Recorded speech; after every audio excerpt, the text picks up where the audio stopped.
FM. The night comes alive with Gramophone.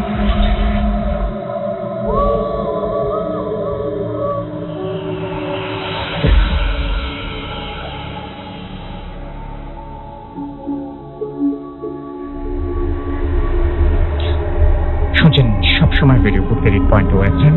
আমি রাস্তার আছি সাথে, এবং আজকে আনফরচুনেটলি মাসুম ভাই আমাদের সাথে নাই, এবং আমার মনে হয় যে উনি এখন এই মুহূর্তে সিলেটে আছেন কোনো একটা কাজে।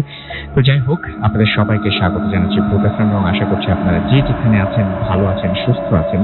এবং আজকে আমি দেখতে পাচ্ছি যে সারাদিন বেশ মেঘলা মেঘলা ছিল, এবং হঠাৎ করেই দুপুরের পর থেকে দেখলাম, মানে দুপুর সময় থেকে দেখলাম যে বৃষ্টি পড়তে শুরু করেছে। এবং যখন বৃষ্টিটা পড়ছিল তখন বারবার বৃষ্টি দেখছিলাম, ঢাকার কথা বলছি, বৃষ্টি দেখছিলাম আর মনে হচ্ছিল যে আজকে বেশ জমজমাট হতে পারে এই ঘটনাগুলো শোনার যে পরিবেশ সেটা, এবং একটা চমৎকার পরিবেশ। এবং এখন যদি কিছু ভালো ঘটনা আমরা পাই এবং কিছু ভালো ঘটনা যদি আমরা শুনতে পারি তাহলে তার কোনো কথাই নেই। এবং আমাদের স্টুডিওতে অলরেডি কিন্তু আমাদের আজকে যারা আছেন, মানে যারা গেস্ট হিসেবে আছেন, কিছুক্ষণের মধ্যে তাদের ছবি আমরা পাবলিশ করব, সেই তারা সবাই এখানে উপস্থিত আছেন এবং কিছুক্ষণের মধ্যে তারা তাদের ঘটনা শোনাবেন। সো আপনারা আশা করছি সবাই রেডি ঘটনা শোনার জন্য।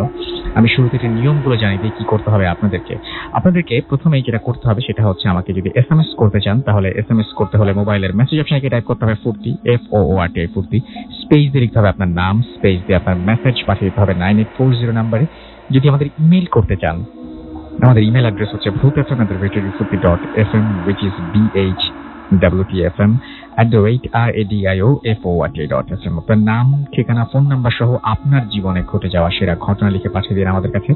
And this is very important, because আপনি যদি ঘটনা না পাঠান তাহলে আমাদের আসলে সামনে এগুলোই বন্ধ হয়ে যাবে। সো আমরা ভালো ভালো ঘটনা চাই, এবং ভালো ঘটনা আপনি কিভাবে জাজ করবেন? খুব সহজ। আপনি আপনার ঘটনাটা আপনার কাছের মানুষদের শোনাতে পারেন, তারা যদি শিহরিত হয়, বা আপনার ঘটনা যদি আপনার নিজের কাছে প্রচন্ড ভয়ঙ্কর মনে হয়। আপনাদের ভূত এফএম যারা শুনছেন তাদের কাছে যে সে ঘটনা ভালো লাগার কোনো কারণ নেই। সুতরাং আপনি যদি লিসেনার হয়ে থাকেন, ডেফিনেটলি আপনি বুঝতে পারবেন কোনটা ভালো ঘটনা, কোনটা খারাপ ঘটনা। ঘটনা লিখে পাঠিয়ে দিন আমাদের কাছে, এবং অবশ্যই ঘটনার শুরুতে উল্লেখ করুন যে ঘটনাটি আপনি স্টুডিওতে এসে শেয়ার করতে চান, নাকি আপনি চান আপনার ঘটনা আমরা পড়ে শোনাই। যারা দেশের বাইরে রয়েছেন তাদেরকে রিকোয়েস্ট করবো যে আপনারা সরাসরি আপনাদের ঘটনা রেকর্ড করে পাঠান, অডিও ক্লিপটি পাঠিয়ে দিন আমাদের কাছে। আর যারা এই মুহূর্তে ফেসবুকে আমাদের ভিজিট করতে চান, চলে যান www.facebook.com/radio.furti and www.facebook.com/bhutfm.russell। কিছুক্ষণের মধ্যেই আমরা আমাদের আজকের যে সমস্ত গেস্টরা রয়েছেন তাদের ছবি পাবলিশ করব। সো স্টে টিউন, এবং আশা করছি যে আমরা যেটা করবো সেটা তাদের দারুণ বেশ কিছু ঘটনা রয়েছে। তো আমরা প্রথমেই আমাদের প্রথম অতিথির কাছে যাই, এবং প্রথম অতিথি, আমি এরকম অতিথি বেশ চাই যে 3 বছর আগে একবার এসেছিলেন, এবং আজকে 3 বছর পরে তিনি সেকেন্ড টাইম আবারও এসেছেন ভূত এফএমে। তো যারা পুরনো যারা অতিথি আমাদের আছেন, যারা এর আগে এসেছেন এবং আবারও আসতে চান, তাদেরকে রিকোয়েস্ট করবো যে আপনারা ঘটনা পাঠান। আর যারা ঘটনা পাঠিয়ে ব্যর্থ হয়েছেন তাদেরকে আমি বলছি সবচাইতে বেশি কাছের মানুষ আমার, বিকজ আপনাদের ঘটনা মানে যেটা আমরা নিতে পারি না, আমাদের মনে হয় যে কয়েকটা ঘটনা নিতে পারি তার চাইতে বেশি বাদ যায়। তো যাতে নিতে পারে না তারাও কিন্তু থেমে নেই, তারা রেগুলার ঘটনা পাঠান, এবং একটা ঘটনা সিলেক্টেড না হলেও আরো একটা ঘটনা পাঠান। So this is great, and আমি মনে করি যে আমাদের ফিউচার আপনারা এইভাবেই সাপোর্ট দিয়ে যাবেন। আমরা চলে যাব আমাদের প্রথম অতিথির ঘটনায়। আপনার নামটা প্লিজ একটু বলবেন, তারপর আপনার ঘটনায় যাব আমরা। আসসালামু আলাইকুম লিসনার্স, আমি পিন্টু, এসেছি ঢাকা পোড়াপল্টন থেকে। ওকে, আমার ঘটনায় চলে যাচ্ছি। এটা আমার নতুন বাসা কেন্দ্রিক একটি ঘটনা। আমি পোড়াপল্টনে একটি বাসা ভাড়া নিচ্ছি, যেটা হলো আপনার মর্গেজ টাইপের নেওয়া হয়েছে। জি। তো বাসাটা একটু চিপ, যে কারণে আমাদের মর্গেজ বাসাটা নেওয়া হয়। তো শুরুতে আমার যে ঘটনা হলো, সে আমার আব্বা যে ব্রেন স্ট্রোক করে, এরপর থেকে ঘটনা হয় আর কি। হঠাৎ করে কি ব্রেন স্ট্রোক করার কোনো কারণ চাই নাকি? একটা কারণটা আমরা পরে বুঝতে পারছি, হয়তো কোনো একটা কারণ আছে। আচ্ছা, ওকে। তো ব্রেন স্ট্রোকের পর থেকে ঘটনাগুলো আগে শুরু করি আমি। আচ্ছা, আমাদের 3টা রুম আছে। একটা ডাইনিং স্পেস আমার ছোট ভাই ইউজ করে, আর আরেকটা রুম আব্বা আমা শেয়ার করে, আর একটা রুম আমি আমার ওয়াইফ শেয়ার করতেছি। তো আব্বা ব্রেন স্ট্রোকের পরে আমরা ওনারে আর কি ফেব্রুয়ারি মাসের দিকে আমরা ওনাকে আর কি সিআরপিতে ট্রান্সফার করি, ওখানে আর কি ট্রিটমেন্টের জন্য পাঠানো হয়। আমার ছোট ভাই সহকারে আম্মা ওইখানে থাকে আর কি। তো যে কারণে বাসাটা আর কি খালি হয়ে যায়, আমার ওয়াইফ একা থাকবে, যে কারণে আমি ভাবলাম যে একা বাসায় থাকবে, তো ওর বাবার বাড়িতে পাঠিয়ে দিই। আচ্ছা। এরপর থেকে আমার বাসায় থাকা শুরু করি আমার এক ফ্রেন্ডের সাথে, ওর নাম আতিক, আমার সাথে সবসময় থাকা শুরু করে। তো প্রথম থেকে যেটা হয়, আমি যখনই রাতে, আমি অনেক সময় আর কি রাত জেগে আর কি মোবাইল ইউজ করি, আর ইউরোপিয়ান ফুটবল আমি খুব ফলো করি, যে কারণে আমার খেলা দেখতে হয়। তো রাত জাগার ফলে দেখা যায় যে একদিন প্রথম দিন থেকে আর কি শুরু হয়েছে যেটা হলো যে কোনো একটা মহিলা, আমি বুঝতে পারি না যে মহিলাটা, আমি বুঝতে পারতেছি না, ফার্স্ট আমার সামনে থেকে মুভ করে আমার রুমে বা অন্যান্য রুমে মুভ করে থাকে। তো ওই দিন যদি আমার ফ্রেন্ড ছিল সাথে, ও ছিল আমার আব্বা আমার রুমে, আমি ছিলাম আমার রুমে। তো আমার রুমে দেখলাম যে এরকম একটা মহিলা আমার সামনে থেকে মুভ করতেছে খুব ফাস্ট, আমি চেহারাটা বুঝতে পারি না। ঠিক ওই পাশের রুমও আমার ফ্রেন্ড, ও এটাই বুঝতেছে। তো এইভাবে কয়েক সপ্তাহ আমরা একসাথে থাকি। তো এরকম রেগুলার চলতেছে। রাতের ঠিক 2:30-3টার দিকে এটা শুরু হয়। তো 1 মাস পরে আমার এক ভাইরা ভাই, উনি মুন্সিগঞ্জ থাকে, ওনার নাম মিঠু ভাই, উনি আমাদের এখানে আসে বেড়াতে। তো আমার সাথে আর কি বাসায় থাকে উনি। তো প্রথম দিন থেকে ওনার সাথেও সমস্যা শুরু হয়। উনি ডাইনিং স্পেসে মানে একদিন প্রথম দিন আর কি শুয়েছে, তো আমি আমার রুমে আছি। তো মিঠু ভাই যেটা দেখলো যে উনি দেখতেছে আমি যেরকম দেখতেছি, একটা মেয়ে দৌড়াদৌড়ি করছে ওনার সামনে, আর এই রুমে হইতেছে আমার সাথে। একবার আমার রুমে যায়, একবার ওনার রুমে যাচ্ছে। তো আমি ওই রুমে গেলাম, যাওয়ার পরে ডাইনিং স্পেসে যাওয়ার পরে বলতেছি যে মিঠু ভাই আপনি কিছু বুঝতেছেন? উনি আমাকে বললো যে ভাই বুঝতেছি, আমার কাছে তো ভালো লাগছে না, আসলে এখানে একটু সমস্যা আছে। তো কি সমস্যা? উনি বললো যে এরকম আমি খুব দেখতেছি যে একটা মেয়ে আমার সামনে খুব মানে ফাস্ট চলে যাচ্ছে। তো আমি দেখলাম যে ওনার সাথে আমার মিলে গেছে। তো আমরা এরকম 2-3 দিন থাকা ধরি। তো পরের সপ্তাহে উনি চলে যায়। তো নেক্সট উইকে যখন উনি আসে, আমার ফ্রেন্ডও আমার সাথে ছিল, আতিক, মিঠু ভাই, আমরা 3 জন 3 রুমে আর কি রাতের বেলা। তো রাতে ঠিক এরকম আবার দেখতেছি আমরা। দেখার পরে থার্ড ডে যেদিন মিঠু ভাই আমাদের সাথে ছিল, ওই দিন আমার ফ্রেন্ড ছিল না। তো আমি কি বললাম যে আমি আমার রুমে না শুয়ে আমি আব্বা আমার রুমে শুয়েছি, আর মিঠু ভাই ডাইনিং স্পেসটা শুয়েছে। ডাইনিং স্পেসে শোয়ার পরে দেখা গেছে যে উনি অনেক রাত হয়ে গেছে, আমি ঘুমাই বসি, আমার দরজা নক করে শুয়েছি আমি আমার আব্বা আমার রুমে। তো মিঠু ভাই ভাবলো যে ওনার সাথে কেউ, ঠিক 3টার দিকে হবে এরকম, যে কেউ ওনার সাথে কোনো একটা মেয়ে শুয়েছে। তো উনি যখন মানে এক সাইডে শুয়েছে, তো যখন উনি মুভ করতে দেখে যে ওনার পাশে একজন মেয়ে আছে। তো প্রথমবার উনি তন্দা লাগে কিছু বুঝতে পারে নাই। নেক্সট বার যখন আবার মুভ করে দেখে যে মেয়েটা নাই, খুব ফাস্ট আমার রুমের দিকে চলে গেল। তো উনি আবার আমার নক করছে, আমি দরজা খোলার পরে বলতেছি যে ভাই কি সমস্যা? তো বলতেছি এরকম তো মনে হইলো ভাই যে আমার সাথে আমি কোন মেরে জড়াই ধরছিলাম। তো এটা আমরা আর কারো কাছে শেয়ার করিনি। উনি যাওয়ার পরে আমার বলছিল যে সকালবেলা যে আপনার এই বাসায় সমস্যা আছে। তো এরপরে আর উনি আমার সাথে থাকে নাই কখনো বাসার রাতে। মানে এটা কি ভয় থাকেননি? হ্যাঁ, ভয় থাকে না, হইতে পারে যে ভয় থাকে না। উনি বলছে যে এখানে সমস্যা আছে। তো আমিও প্রথম থেকে এই জিনিসটা ওয়াচ করার পর থেকে আমি ভয় পাই, সত্যি কথা যে আমি ভয় পাই। আর যখন আমি বাসায় থাকি, একা থাকি, তখন অবশ্যই রাতে থাকলেও আমি অলওয়েজ আমি লাইট অন থাকে আমার রুমে, আমি রাতে বন্ধ করি না, লাইট অলওয়েজ অন। তো সেকেন্ড যে ঘটনাটা হলো যে আমার এর ভিতরে আমার ওয়াইফ আবার বাবার বাড়ি থেকে আসে। তো ওর রুমে ও শুয়ে আছে। শুয়ে থাকার পর আমি ওই দিন সম্ভবত বাচ্চার খেলাই ছিল, আমি আমার ছোট ভাই নিয়ে আমি ডাইনিং স্পেসে দেখতেছি খেলা। এক পর্যায়ে আমার ওয়াইফ খুব চিৎকার, সে সবসময় আমার আপনি করে বলে, কিন্তু ওই দিন আমার নাম ধরে ডাক দিচ্ছে, পিন্টু বলে ডাক দিচ্ছে অনেক জোরে।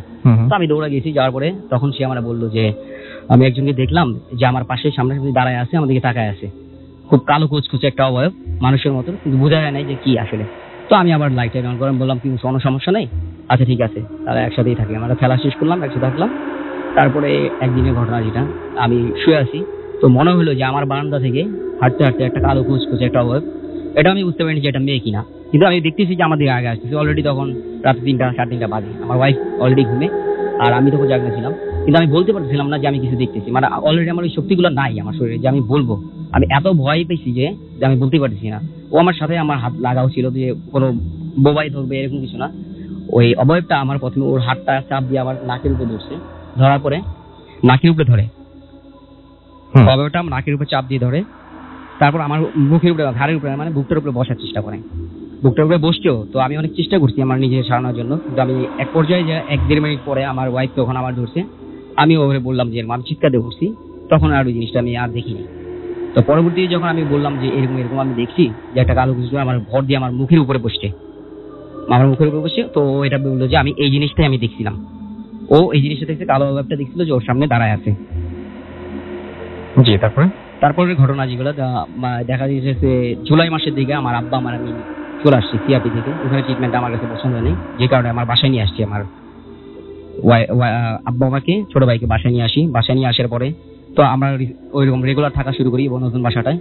তো এবার শুরু হয় মার সাথে প্রবলেমটা। মার সাথে কি প্রবলেম হইতেছে, মা দেখা যাচ্ছে যে সন্ধ্যার দিকে একটু আগ দিকে যদি রেস্ট করতেছে, যদি ঘুমায় থাকে, আমার ডাক দিতেছে একজন মহিলা।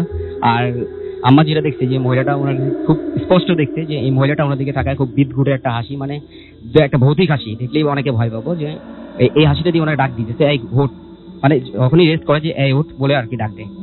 তো এর ভিতরে যে ঘটনা হয় যে 2 মাস আগে আমার আম্মা আব্বা এক রুমে শুয়ে আছে। তো রুমটা দেখা যায় অনেক সময় গরম হইলে মা দেখা যায় ফ্লোরিং করে, ঠান্ডার জন্য একটু ফ্লোরিং করে, কিন্তু যে জায়গাটা ফ্লোরিং করে ওই জায়গাটা থেকে বারান্দায় যাওয়া আসা করা যায়। তো আমার মনে হলো যে ওই অবয়বটা সম্ভবত এই লাইনটা ইউজ করে যে বারান্দায় যাওয়া আসার পথে বাধা পড়লে এই জন্য ডিস্টার্বটা করে, আমার কাছে মনে হয়েছে। বা আসলে এটা কোনো পিছিয়ে যা, কিন্তু আমার কাছে মনে হলো আম্মা যখন শুইছে, তো শোয়ার পরে আমাকে অনেকভাবে ডিস্টার্ব করছে। ডিস্টার্ব করার পরে এক পর্যায়ে আমার পায়ের নিচে একটা মানে কাঠের চেয়ার ছিল। তো কাঠের চেয়ারটা মনে হয় না যে মানুষ ছাড়া কেউ তোলা অসম্ভব একটা ব্যাপার, ওই চেয়ারটা তুলে ওনার পায়ের উপরে ফেলে দিচ্ছে। আর আমি আমার রুম থেকে শুনতেছি যে ওইটা খুব বিদঘুটে একটা সাউন্ড করে। আমাকে একজন মানুষ যখন রাগ হয় নাকে মুখে যেমন একটা সাউন্ড করে, সে সাউন্ড করলেই আমার উপরে মানে এরকম একটা সাউন্ড আমি পাচ্ছি। তো আমি একটা জিনিস মিসিং করছি, যে প্রথমবার যেটা আমি যখন এটা বুঝতে পারলাম যে এরকম কিছু, যে আমার ভাইয়ের রুম যেটা মানে যে রুমে ও থাকে সেই রুমে জানলাটা একটা ভাঙা আছে, একটা জানলা ভাঙা আছে, একটা কাঁচ ভাঙা আছে, ওইখানে আমি বসা আছি। তো প্রথম যেদিন আমি যেটা ফিল করছি সেটা মানে অনেক মানে রাগান্বিত একটা কণ্ঠে, যে সে নিঃশ্বাস প্রশ্বাস নিয়ে যাচ্ছে আমার পিছন দিক থেকে। আমি জানলার পাশাপাশি বসছিলাম, মোবাইল ইউজ করতেছি। তো একটা গরম বাতাস আমার ঘাড়ে লাগার এক পর্যায়ে ওই সাউন্ডটা হয়। আমি মানে ভয় পেয়েছি, আমার শরীরে পশম টসম ঘাড়ে গেছে। তো দৌড় দিয়ে আমি ডান দিকে আব্বা আমার রুমে চলে যাই। তখন আমার ফ্রেন্ড আতিক ছিল, ও বলে যে ভাই আপনি এক কাজ করেন, যেহেতু ভয় পেতেছি আমরা অনেকদিন ধরে, আপনি এই কাজটা করেন, যে কোরআনশিপ নিয়ে আসে ওই যে পাশের রুম থেকে, যে এটা আপনি এই রুমে রাখেন, যেহেতু এই রুমে সমস্যাটা হইতেছে। আর এই রুমের এই ভাঙা কাজটা দিয়ে ওই মহিলাটাকে ওই অতটুকু ফাঁকা জায়গা দিয়ে আমার আম্মা দেখছে মহিলাটা ভ্যানিশ হয়ে যেতে, ওইখান থেকে বের হয়ে গেছে বাইরে। আর হ্যাঁ, আতিক যে কারণে আমার বাসায় থাকে না সেটার কারণ আমি গত কয়েকদিন আগে ফাইন্ড আউট করছি। ও আমাকে বলে যে ভাই আমি যেটা দেখছিলাম আপনার বাসায়, এই জন্য আমি আপনার বাসায় আর যাই না। ও রিকোয়েস্ট করলে আমার সাথে থাকতে চায় না। তো ও দেখছে যে আমার ভাইয়ের জানলাটা থেকে একটা শাখা সিঁদুর উপর একটা হিন্দু মহিলা টাইপের, যেহেতু শাখা সিঁদুর পড়ছে অবশ্যই সে হিন্দু টাইপেরই হবে, একটা মহিলা ওই শূন্য পাশে সে হাইটা চলে যেতেছে, মানে ক্রস করে গেল, 3টা জানালা পরপর ক্রস করে গেল। এমনকি তার দিকে সেম ভাবে আমার আম্মার দিকে যেভাবে হাসি দিয়ে তাকাইছে, সে ওইভাবেই সে ভয়ানক ভাবে হাসি দিয়ে আতিকের দিকে তাকাইছিল। তো আতিক এরপর থেকে থাকে নাই। লাস্ট 3 দিন আগে ওর আমি রিকোয়েস্ট করছি, আমার ওয়াইফ ছিল না, যে আমি একা ভয় পাইতেছি, তুই এক কাজ কর আমার সাথে থাক। সে থাকে নাই। তো আমি আমার সাথে রুমে আমার মতো আমি থাকা শুরু করতেছি। তো এখন পর্যন্ত এই বাসাটায় মূল সমস্যা যেগুলো হচ্ছে সেগুলো হলো যে আপনার বিভিন্ন ধরনের নুপুর সাউন্ড পাচ্ছি, প্লাস আমরা বিভিন্ন ধরনের হাড়ি পাতিল গুলো নাড়াড়ি শব্দ পাচ্ছি। তারপর আপনার শব্দগুলো হচ্ছে আপনার 3টা থেকে 3:30টার ভিতরে, 3:30টার ভিতরে শব্দগুলো হয়। আর প্রত্যেক দিনই কোনো না কোনো নতুন ভাবে কাউরে ভয় দেখানোর চেষ্টা করছে। আমার বাসায় যারা থাকছে আজ পর্যন্ত সবাই এটা এক্সপেরিয়েন্স করছে। ওকে, হ্যাঁ। সো দিস ইজ আর আমার আব্বার ব্যাপারটা হলো যে উনি খুব সিনসিয়ার লোক, যে উনি একজন গভর্নমেন্ট এমপ্লয়ার। তো ওনার কোনো কিছু ভুল হওয়ার কথা না। ওনাকে আমি চেষ্টা করছি অনেক কিছু ভাবে জিজ্ঞেস করার, যে আব্বা আপনি কিছু দেখছেন কিনা, যে হয়তো এটার কারণেও হইতে পারে। তো এই বাসার একটা কাহিনী আমি যেটা জানতে পারছি, যে আমাদের আগের ভাড়াটিয়া যে ছিল উনিও মর্গেজ টাইপের নিছে, একটু কমে ভাড়া নিছে। তো ওনার আব্বাও প্রথম মাসে ঢোকার পরে ব্রেন স্ট্রোক করে। ব্রেন স্ট্রোক করার পরই কিছুদিন পরে মারা যায়। এই ব্রেন স্ট্রোক ওনার বাবাও করে? ওনার আব্বা করছে। তখন নিশ্চয়ই আপনার ফার্স্ট টাইম রিয়ালাইজ করতে পারলেন যে এটা আসলে হ্যাঁ, এটা জানার পরে মানে নরমাল কিছু না, মানে আপনার বাবার যে ব্যাপারটা ঘটেছে এবং সেটা খুব অল্প সময়ের মধ্যে তার জীবনেও ঘটলো। তো ভাইয়া সবচেয়ে মানে সৌন্দর্যের ব্যাপার যেটা বাড়িয়ালি যার সাথে কন্ট্যাক্টটা হয়েছে আমাদের, উনি কিন্তু কিছুদিন পরেই বাসাটা লিভ করছে। তো কি কারণে কিছু বলে নাই, কোনো ভাড়াটিয়া বলে যায় না এখন পর্যন্ত। তো ওনাকে মাধ্যমে জানি নাই, কিন্তু এটা আমি আরেকজনের কাছ থেকে জানতে পারছি যে সম্ভবত আমার রুমে বা আমার আব্বার রুমে যে কোনো একজন মানে মেয়ে ফাঁসি নিয়েছে এর আগে, এটা হইতে পারে। তো আব্বাকে জিজ্ঞেস করার পরে আব্বা তো স্পিচ চলে গেছে ব্রেন স্ট্রোকের পরে। তো আমি নিউরোসায়েন্সেও দেখাইছি, অনেক ডাক্তারই বলছে এত বড় ব্রেন স্ট্রোকের পরে মানে বাঁচার সম্ভাবনা থাকে না, দেখা যায় ম্যাক্সিমাম ক্ষেত্রে মারা যায় বা বিছানায় পড়া যায়। কিন্তু আমার আব্বা আল্লাহ চাইছেন ভালো আছেন, যে বিছানায় পড়ে যায়নি, স্পিচটা ভালো মানে চলে গেছে। তো এই জন্য আর কি আমি মানে খুশি যে উনি বিছানায় পড়ে যায় না, কিন্তু আমার মনে হয়েছে যে উনি কিছু দেখছেন ওই দিন, ওই সময়টা দেখার পরে হয়তো উনি ভয় পাইছেন। আর ওনার কোনো ব্যাপারে কোনো ভুল না, আমি ছোটবেলা থেকে উনি কখনো দেখি নাই যে কোনো কিছুতে ভুল করছেন অফিস যাওয়ার সময়। তো ওই দিন খুব ভোরবেলায় উঠছেন, ব্রেন স্ট্রোকটা মানে পরপরই উনি ভোরবেলা উঠছেন। তো অফিসে চলে যখন যায় ওনার মানিব্যাগ ভুল হওয়ার চান্স নেই, আর ওনার মানিব্যাগ আমরা কখনো ধরি নাই বা উনি মানিব্যাগ ফেলায় যাবেন না কখনো। ঠিক আছে, আমি সেটা বুঝতে পেরেছি, বাট আপনাদের ওই বাসাটায় প্রবলেম আছে এটাই বলছেন। আপনার ওয়াইফ আছেন, তার সঙ্গে আমি একটু কথা বলতে চাই এবং জাস্ট এটা ঘুরিয়ে দিলেই হবে। আমি জাস্ট একটু কথা বলতে চাই, সেটা হচ্ছে যে আপনি সেম বাসাটাতে আছেন। তো আমি জানতে চাই যে এই বাসাটায় আপনি কি কি আচ্ছা, তার আগে আপনার নামটা জানি আমরা সবাই। আমি তুলি, পুরানা পল্টন থেকে আসছি। জি, আপনার নামটা তো শুনলাম আমরা, এখন জিজ্ঞেস করছি যে একই বাসায় আপনিও আছেন। তো এই বাসাটায় বেসিক্যালি আপনার কি কোনো ধরনের কোনো প্রবলেম হয় কখনো বা হয়েছে কখনো আপনার কোনো প্রবলেম? জি ভাইয়া, আমার যখন আমার শ্বশুর স্ট্রোক করে, উনি সাভারে চলে যায়, সেক্ষেত্রে বাসায় প্রথম কিছুদিন আমি একাই ছিলাম। যার কারণে প্রথম থেকে আমি এটা এক্সপিরিয়েন্স করেছি যে মনে হতো যে ঘরের মধ্যে কেউ এই রুম থেকে ওই রুমে হেঁটে চলে যাচ্ছে। তো যার কারণে আমার মনে হতো যে আমার এটা ভুল হতে পারে, আমার মনের ভুল। যার কারণে আমি প্রথম কিছুদিন এটা দেখার পরেও নিজে মানে বুঝিয়েছি যে এটা ভুল দেখেছি। যখন রেগুলার এটা হচ্ছে, তখন আমার মনে হলো যে না, এটা আসলে আমার মনের ভুল না। কারণ যদি মনের ভুল হয় এটা প্রতিদিনই হবে না। দুপুরে যখন আমি শুয়ে থাকি, সেক্ষেত্রে আমার মনে হচ্ছে এই রুম থেকে জানালা দিয়ে কিছু একটা ভেসে দৌড়ে রাউন্ড মানে চলে গেল খুব দ্রুত। ঠিক সেভাবে রাতে যখন আমরা শুয়ে থাকি, আমার হাজবেন্ড আসার পর রাতে যখন শুই, দরজাটা নক করে শুই, সেক্ষেত্রে রাত্রে মনে হয় যে দরজা লক করে শুই। হ্যাঁ, লক করে শুই। যার কারণে সেক্ষেত্রে মনে হচ্ছে যে রাত্রেবেলায় কেউ একবার কি দুইবার জাস্ট লক দিয়ে যদি নক করে, যেরকম একটা সাউন্ড লক দিয়ে, হ্যাঁ লক দিয়ে যদি দরজার সাউন্ড করে, সেক্ষেত্রে সেরকম একটা সাউন্ড আমরা দুজনেই শুনতে পাই। আচ্ছা, এটা প্রতিদিন রাতে হয়? প্রতিদিনই রাতে হচ্ছে, এখনো হয় মাঝে মধ্যে প্রায়, কিন্তু তখন আপনারা কি করেন? জেগে ওঠেন? হ্যাঁ, জেগে উঠি, বাট দরজাটা আমরা খুলি না, কারণ আমরা জানি বাসায় কেউ নেই। আমার মা বাবা, আমার দেবর যে ছিল সেও ছিল না, আমরা দুজনেই থাকি। এটা কি বাইরের কোনো দরজা নাকি একদম আমাদের রুমের দরজাটা? তার মানে ভেতরে, বাসার ভেতরে? বাসার ভেতরেই সে নক করে, যার কারণে আমরা দরজাটা আমরা বুঝতে পারি যে আসলে সেরকম কিছু, যার কারণে আমরা কখনোই দরজা খুলি না। রাতে এরকম ফার্স্ট যেদিন আমরা সাউন্ডটা পাই, আমরা দুজনে শুয়ে আছি ঘুমের মধ্যে, দুজনেই ঘুমাচ্ছি, হঠাৎ করে মাথার কাছে কেউ একজন জোরে নিঃশ্বাস নিচ্ছে, মানে খুব রাগান্বিত ভাবে নিঃশ্বাস নিয়ে দুজনে ঘুম ভেঙে যায়। ভেঙে যাওয়ার পরে আমি ওকে বলছি, আমাকে বলছি কোনো শব্দ পাইছো? আমরা হ্যাঁ পাইছি। আমি থাকতে কিছু করার দরকার নেই বা কিছু বলার দরকার নেই, কারণ এখানে আমাদের কিছুই করার নেই, আমরা দুজনেই বাসায় আছি, ভয় পাচ্ছি ঠিকই। সেক্ষেত্রে আমি বলতে, ও আমারে বলতে চাচ্ছি ঠিক আছে লাইট জ্বালিয়ে শুই আমরা। তো আমরা দুজনেই লাইট জ্বালিয়ে শুই। এরকম প্রতিদিনই হচ্ছে। দুপুর টাইমটাতে যখন আমি বাসায় একা থাকতাম, শুয়ে থাকি, এখনো হয় সেটা, যখন শুয়ে থাকি 2টা কি 3টার দিকে দুপুরবেলায় 1 কি 2 সেকেন্ড সময় মনে হবে যে খুব একটা পাওয়ারফুল একটা আতর অথবা ফুলের কোনো ঘ্রাণ জাস্ট 1 কি 2 সেকেন্ড থাকবে ওই রুমটাতেই, ওই জায়গাটাতেই, বারান্দা দিয়ে আমার বাসা। সেটা কি প্রতিদিন একই সময় হয়? প্রতিদিনই একই সময় হচ্ছে। কিছুদিন যাবত এখন কম হচ্ছে, বাট এতদিন রেগুলার, যখন বাসায় কেউ ছিল না, রেগুলার প্রতিদিনই একই টাইমে একই মানে যেই গন্ধটা সেটা আসতো। বাট এখন সেটা হচ্ছে না। তো একদিন রাতে আমার হাজবেন্ড ও রাতে প্রায় খেলা দেখে, সে বলেছে, তো আমার দেবর আর ওর সামনের রুমে খেলা দেখছে ড্রয়িং রুমে বসে, আমি আমার রুমে একাই শুয়ে আছি, লাইট নিভিয়ে শুয়েছি। একা থাকা সত্ত্বেও আমি লাইট নিভিয়েছি, কারণ লাইট না নিভাইলে আমার ঘুম আসে না। তো অন্ধকারের মধ্যে হঠাৎ করে আমার চোখ খুললো, মানে কেন আমার ঘুম ভাঙলো বুঝলাম না আমি, বাট স্বপ্নে কিছু দেখিনি, এমনি ঘুম ভাঙার পরে আমি তাকাই, আমার মাথা মানে সামনে দেখি যে কিছু একটা খুব কালো অবয়ব কিছু একটা তাকিয়ে আছে, যেটা কিনা আমার দিকে খুব রাগান্বিত ভাবে বড় বড় চোখে দাঁত দিয়ে আমার দিকে তাকিয়ে আছে, যেটা দেখে আমি মানে খুব ভয় পেয়ে যাই। যেটা আমি দেখেছি, আমি যদি মানে হয়তো আপনারা বুঝতে পারছেন না, খুব ভয়ঙ্কর ভাবে আমার দিকে তাকিয়ে আছে হাসি দিয়ে।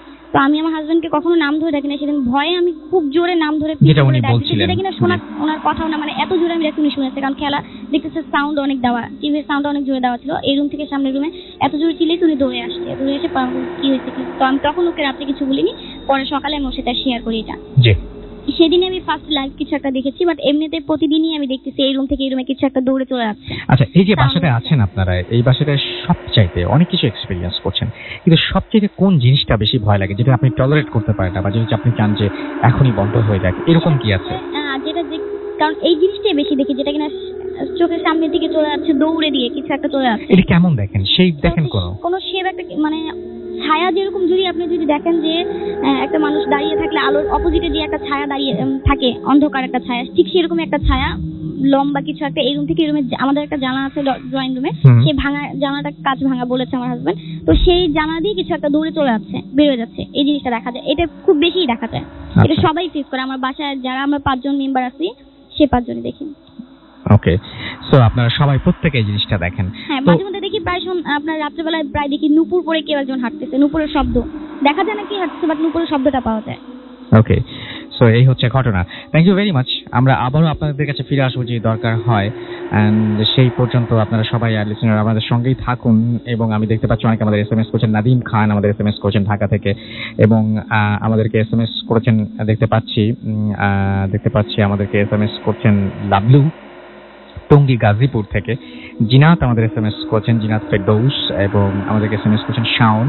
এছাড়াও বুড়ি আমাদের SMS করেছেন আমাদেরকে দেখতে পাচ্ছি। আর অনেকে, আপনি যদি SMS করতে চান তাহলে যেটা করতে হবে, মোবাইলের মেসেজ অপশনে গিয়ে টাইপ করতে হবে ফুর্তি, FORT, ফুর্তি, স্পেস দিয়ে লিখতে হবে আপনার নাম, স্পেস দিয়ে আপনার মেসেজ পাঠিয়ে দিতে হবে 9840 নম্বরে। ওয়াসিক SMS করে লিখেছেন অসম স্টোরি। আমাদেরকে দেখতে পাচ্ছি হিমেল SMS করেছেন, হিমেল পান্ডে বরিশাল থেকে, তিনি লিখেছেন অসম ফিলিংস উইথ, আচ্ছা মানে এই ওয়েদারের কারণে। এবার শুভ আমাদের SMS করেছেন নাটোর থেকে, নাইম আমাদের SMS করেছেন, এছাড়াও SMS করেছেন ফারহাদ নাদিম সিলেট থেকে, এছাড়াও জ্যাকলিন নাটোর থেকে আমাদের SMS করেছেন, দোলা নারায়ণগঞ্জ থেকে SMS করেছেন, কিরণ রাজশাহী থেকে SMS করেছেন, শুভ আমাদের SMS করেছেন আমাদেরকে ইমন এবং খাদিজা। এছাড়াও আমাদেরকে দেখতে পাচ্ছি এখানে SMS করেছেন মেহেদি, হৃদয় খান, আফসান চিটাগং থেকে আমাদের SMS করেছেন আমাদেরকে দেখতে পাচ্ছি। এছাড়াও আরো অনেকে, যেমন আমি দেখতে পাচ্ছি এই মুহূর্তে আমাদের SMS করেছেন আচ্ছা SH আবর, এছাড়াও আমাদের ফারহাদ SMS করেছেন আমাদেরকে দেখতে পাচ্ছি তাসিম, এছাড়াও অনামিকা আমাদের SMS করেছেন ফরিদপুর থেকে, মুস্কান উত্তরা থেকে আমাদের SMS করেছেন মুকিত এবং শিমু, কাইয়ুম, মিনহাজ সহ আরো অনেকে। কালকে গত সপ্তাহে আমরা ভূত FM করেছিলাম, তারপরে মাঝখানে সানডেতে হ্যালোইনের একটা স্পেশাল এপিসোড ছিল আমাদের।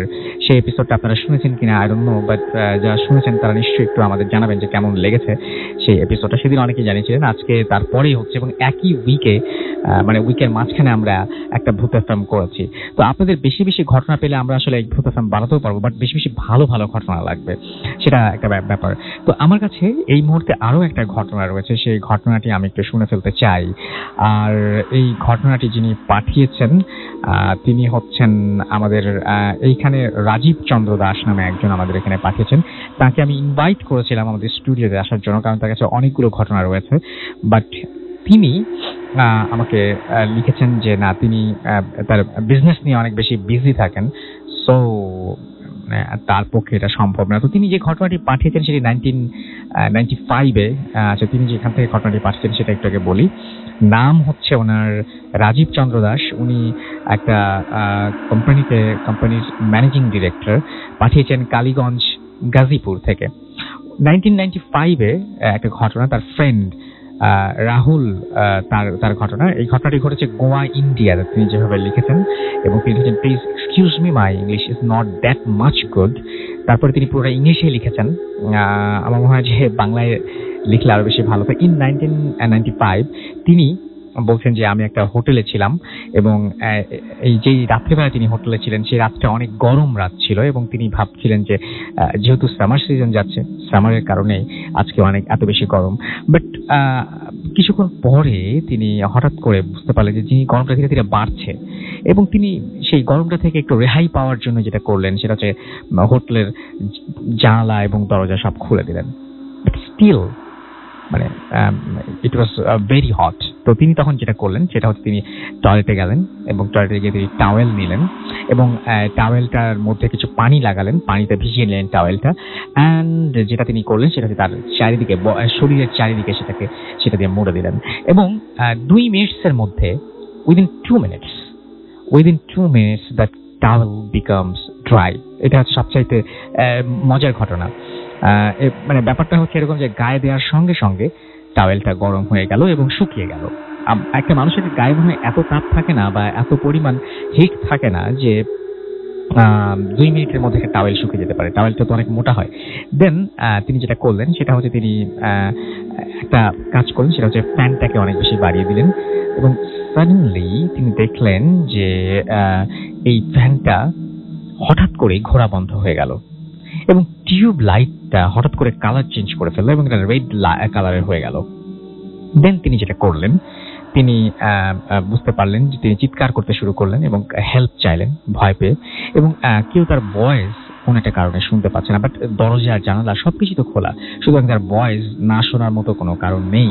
তো তিনি যেটা করলেন, তিনি তার রিসেপশনে কোনো রকমভাবে ম্যানেজ করলেন, নিজেকে নিয়ে রিসেপশনে পৌঁছালেন এবং সেইখানে গিয়ে তিনি সবকিছু বললেন ম্যানেজারকে এবং তিনি বললেন যে এই ঘটেছে, প্লিজ আমাকে একটা কাজ করুন, সেটা হচ্ছে আমাকে এই রুমটা চেঞ্জ করে দিন, আমাকে অন্য একটা রুমে দিন, এই রুমের মধ্যে ঝামেলা আছে। এবং সেই সময় ম্যানেজার তাকে জানালেন যে this is not possible right now because এখন কোনো রুম অ্যাভেলেবল নাই যেখানে আপনি থাকতে পারেন এবং আপনাকে এখানে থাকতে হবে।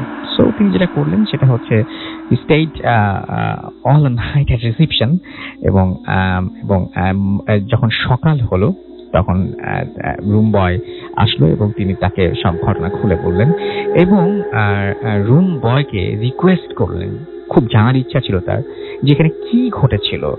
সো তিনি রুম বয়কে রিকোয়েস্ট করলেন যে এই হোটেলে কি ঘটেছিল, কেন আমার এরকম হলো, তুমি কিছু জানো কিনা। তখন রুম বয় তাকে জানালো যে ইয়েস, এই ঘরটার মধ্যে ঝামেলা আছে, এবং এই ঘরটায় যে ঝামেলা আছে সেই ঝামেলাটা হচ্ছে এরকম যে বহুদিন আগে এইখানে একটি মেয়ের সাথে খুব অন্যায় কিছু করা হয়েছিল, রেপড হয়েছিল মেয়েটা, এবং তারপর সেই মেয়েটি গায়ে আগুন ধরিয়ে দেয় এবং সে নিজেকে জ্বালিয়ে দেয়, এবং সেইটার পর থেকে এই ঝামেলাগুলো শুরু হয়ে যায়। এবং এইটাই হচ্ছে মেইন ঘটনা, এবং এটাকে অনেক ধামাচাপা দেওয়ার চেষ্টা করার ফলেও কোনো লাভ হয়নি। হোটেলের যে ম্যানেজমেন্ট রয়েছে তারা এই ঘরটা যেটা করে সেটা হচ্ছে এই ঘরটায় তারা হচ্ছে মানে সবসময় মানে এমনিতেই মাঝে মাঝে খোলে, এবং এই ঘরটাতে মানে এক্সট্রা মানি ইনকাম করার জন্য। এটাই হচ্ছে মেইন প্রবলেম ছিল সেই হোটেলটার। তো আমরা কতগুলো ঘটনা শুনলাম যে আপনার রুমের মধ্যে হঠাৎ করে একটা অস্বস্তি শুরু হয়ে যায়, ঠিক একই সময় যদি আপনি নক শোনেন এবং ঘুম ভেঙে জেগে ওঠেন, আপনি যদি অস্তিত্ব ফিল করতে পারেন যে কেউ আপনার রুমের মাঝখান দিয়ে দৌড়াদৌড়ি করছে, বা সেক্ষেত্রে সে তো বুঝলেন যে একটা বাসা ভাড়া নেওয়ার কারণে এত মানে আপনি জানেন না সেই বাসার পাস্ট মানে হিস্ট্রি কি সেটা আপনি জানেন না, এবং বাসাটা ভাড়া নেবার পরে এরকম ঝামেলা শুরু হয়ে গেল। এবং আমাদের যে ফার্স্ট যিনি ঘটনা শেয়ার করেন তার কিন্তু চরম মূল্য দিতে হচ্ছে, তার বাবার যে ঝামেলাটা হয়েছে, ব্রেন স্ট্রোকের কথা বলছেন, সেটা যে হয়েছে সেটা কিন্তু একমাত্র এই বাসাটার কারণেই বলে তারা মনে করছেন। আমি আবারও বলছি যে ঠিক একইভাবে এই ভদ্রলোকও একটা হোটেলে উঠে পড়েছিলেন, এবং সেই হোটেলে গিয়ে তিনি বুঝতে পারলেন যে এই হোটেলে মানে ঝামেলা আছে, এবং তিনি সেই হোটেলটার মধ্যে মানে হঠাৎ করে, এখন শীতের সিজনে শুরু হচ্ছে তাই না, যে কোনো সময় যে কেউ ঢাকার বাইরে বেড়াতে যাবেন হয়তো, এবং এরকম একটা হোটেলে উঠে পড়তেও পারেন, এবং এরকম একটা রাত আপনার জীবনেও আসতে পারে। বাট আবার আজকে এই মুহূর্তে আজকে রাত্রে যদি আপনার জীবনে এরকম কোনো রাত হয় কেমন লাগবে একটু চিন্তা করুন, আপনি চিন্তা করবেন। আর এই মাঝখানে আমরা একটা ছোট্ট বিরতি নিয়ে ফিরে আসবো আবারও। সেই পর্যন্ত আশা করছি আমাদের সঙ্গেই থাকবেন, কোথাও যাবেন না। স্টে টিউনড রেডিও ফুর্তি অ্যান্ড ডোন্ট স্টপ দ্য ফুর্তি।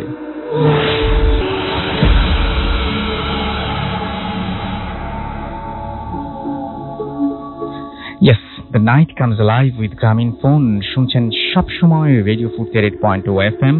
আমি রাসেল আছি সাথে, এবং আজকে মাসুম নেই, সুতরাং আমাকে সবকিছু একসাথে করতে হচ্ছে। সো যদি কোনো ধরনের ঝামেলা মনে হয় বা কোনো ধরনের কিছু হয় অবশ্যই আমাকে SMS করে জানাবেন, যে কোনো প্রবলেম ফিল করলে ডেফিনেটলি আমাকে জানাবেন। তো এখন পর্যন্ত যা দেখতে পাচ্ছি সবাই আমাদের প্রশংসাই করছেন, এবং আমাদেরকে দেখতে পাচ্ছি যে এছাড়াও অনেকে আমাদের সঙ্গে আছেন এই মুহূর্তে। সেই প্রসঙ্গে পরে আসবো আমরা। একটু তার মাঝখানে আমরা মনে হয় একটু ঘটনা শুনে আসি। আমাদের আরো একজন লিসেনার এখানে রয়েছেন।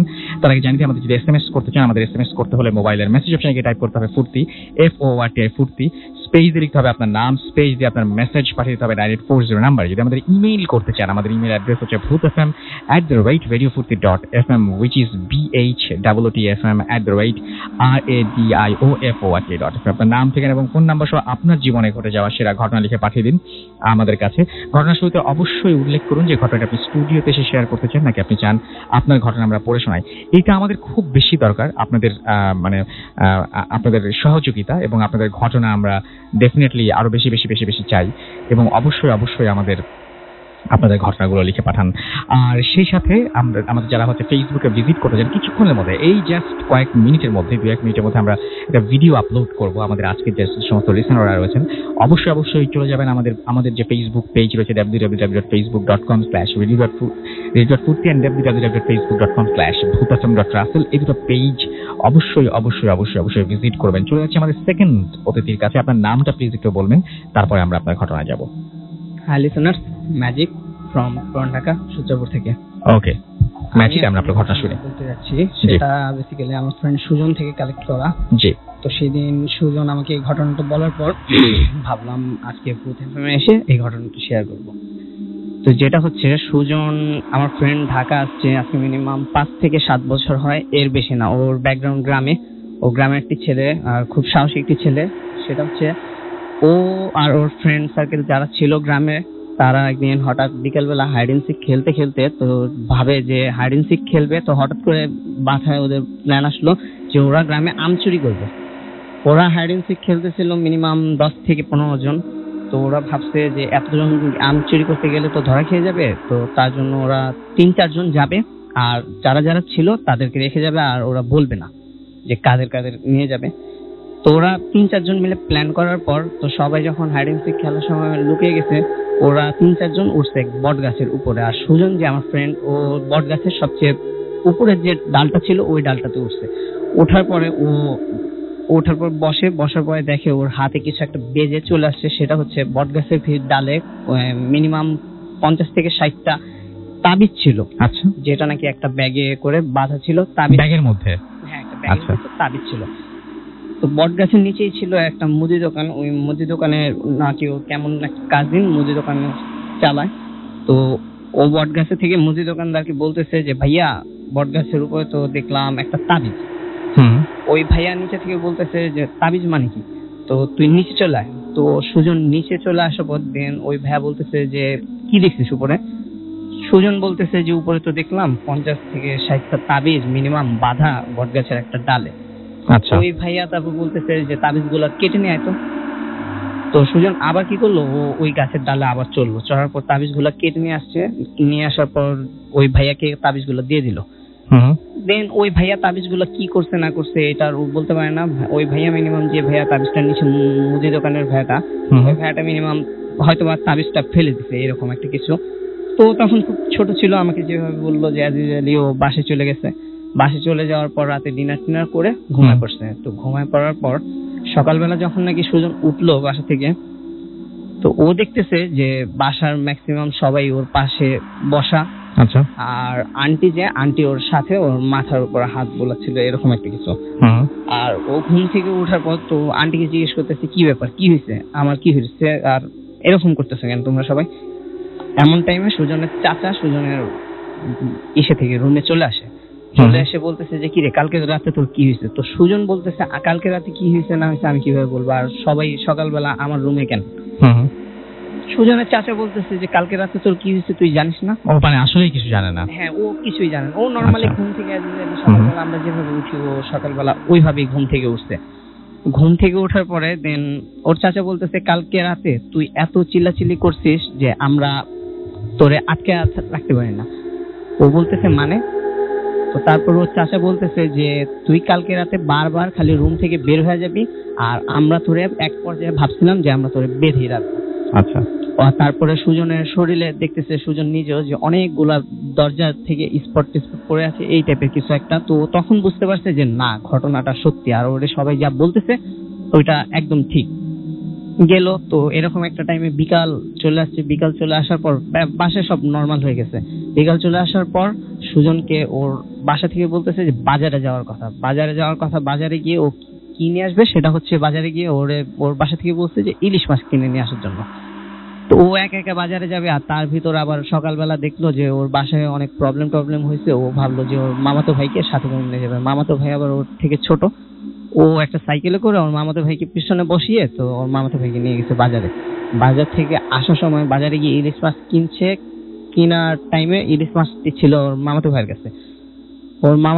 ইলিশ মাছ, আর ওর মামাতো ভাই ছিল ওর সাইকেলের পিছনে। তো ইলিশ মাছটি নিয়ে আসার সময় আর ও ইলিশ মাছ ধরেনি, এটা আগেই বলে রাখা ভালো। তো আস্তে এমন একটা টাইমে ওর মামাতো ভাই পাশে ছিল, মানে যে রোডটা দিয়ে আসতেছে সেই রোডের ডান পাশে ছিল হলো একটা খাল। ওর মামাতো ভাই বলতেছে ভাইয়া দেখছো? তো ও বলতেছে যে কি? তো বলতেছে খালে দেখো।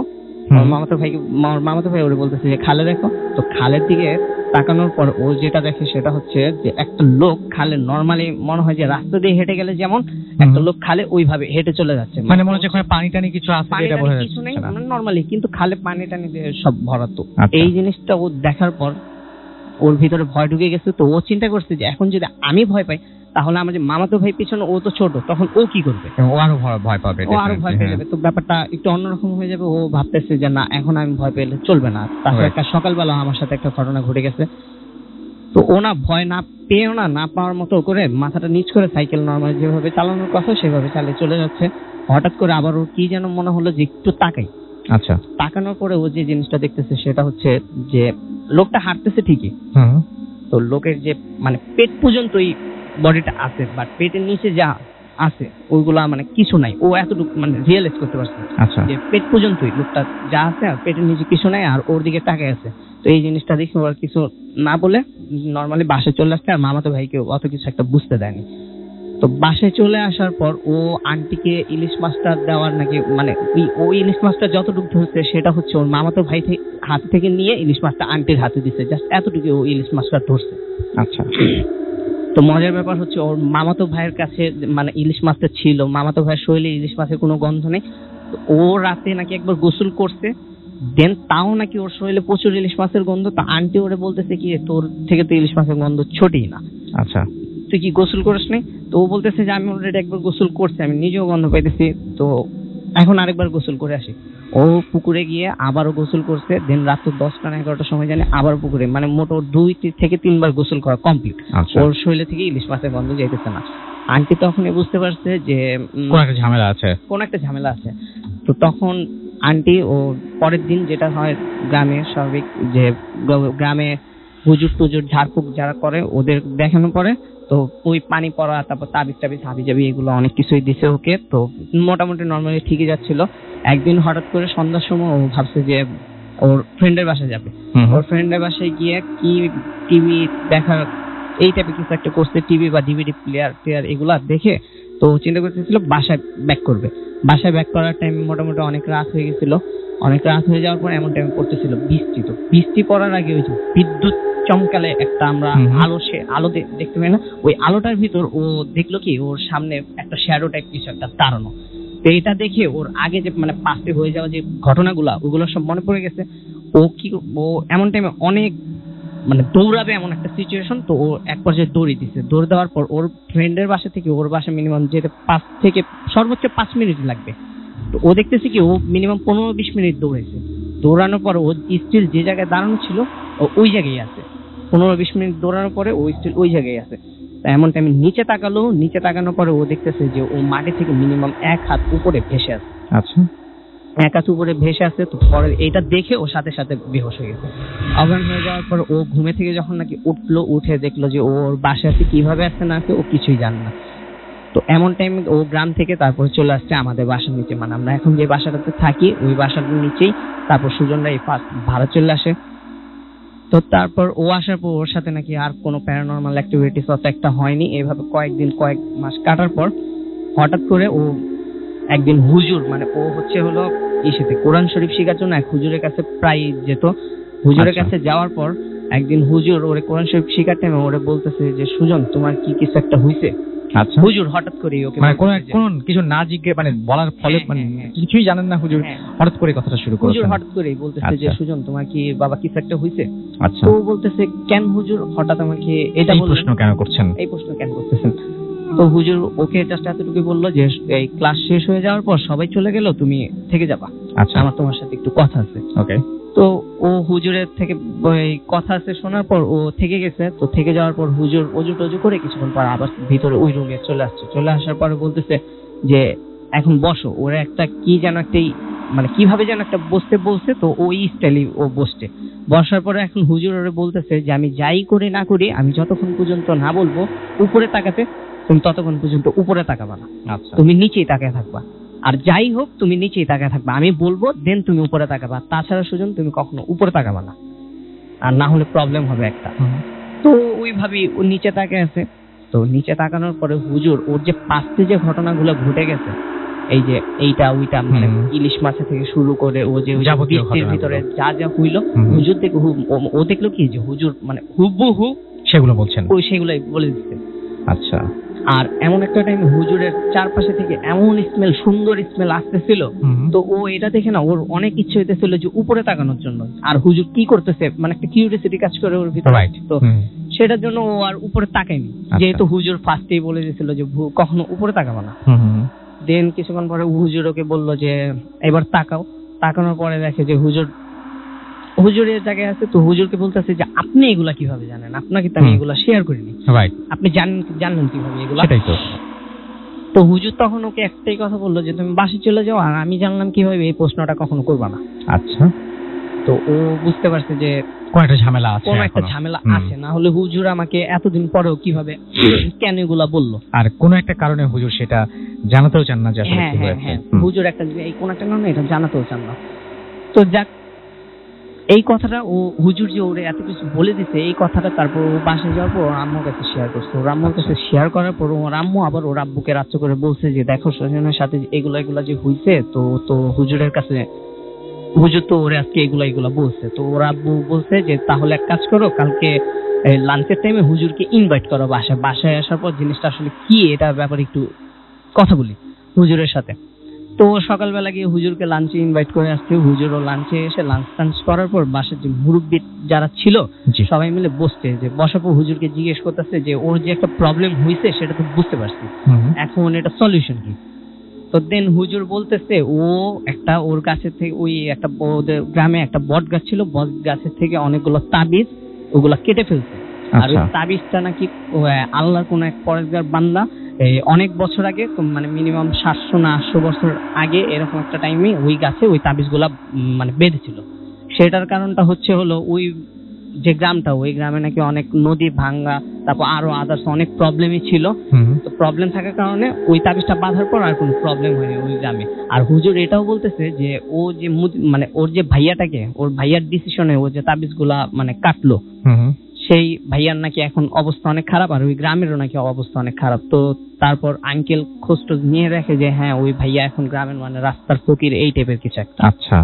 আর ওই গ্রামে আবার নদী ভাঙ্গা টাঙ্গা মানে যা আছে ওই গ্রামের অবস্থা টোটালি খারাপ।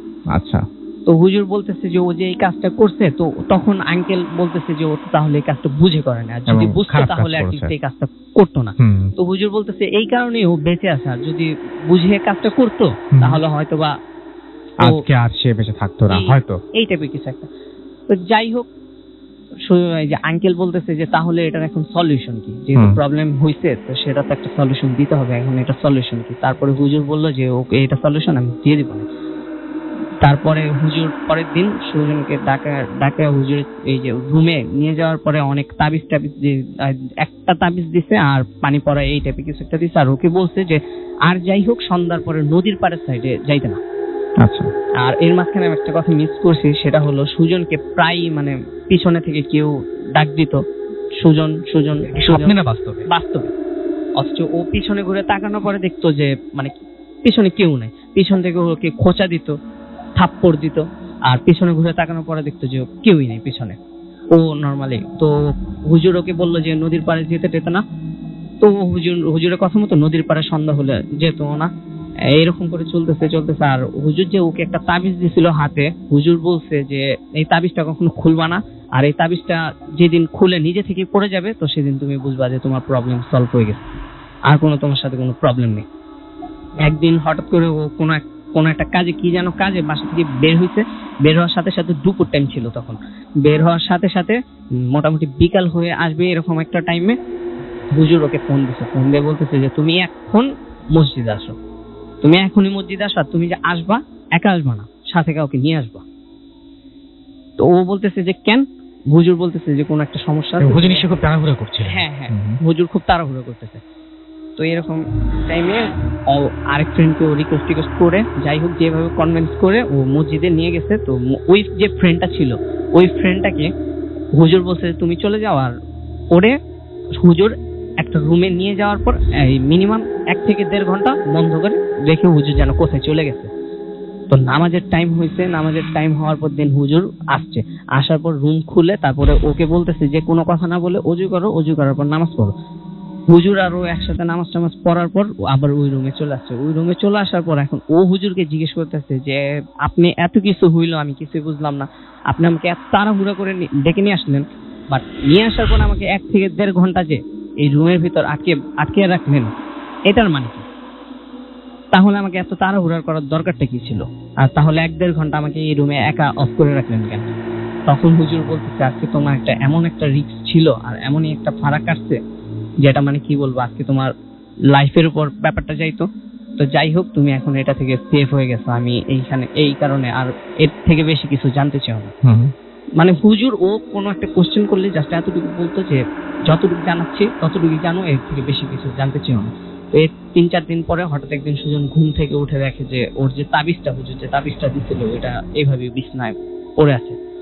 তো তখনও বুঝতে পারছে যে সবগুলো প্রবলেমেরই সলভ হয়ে গেছে।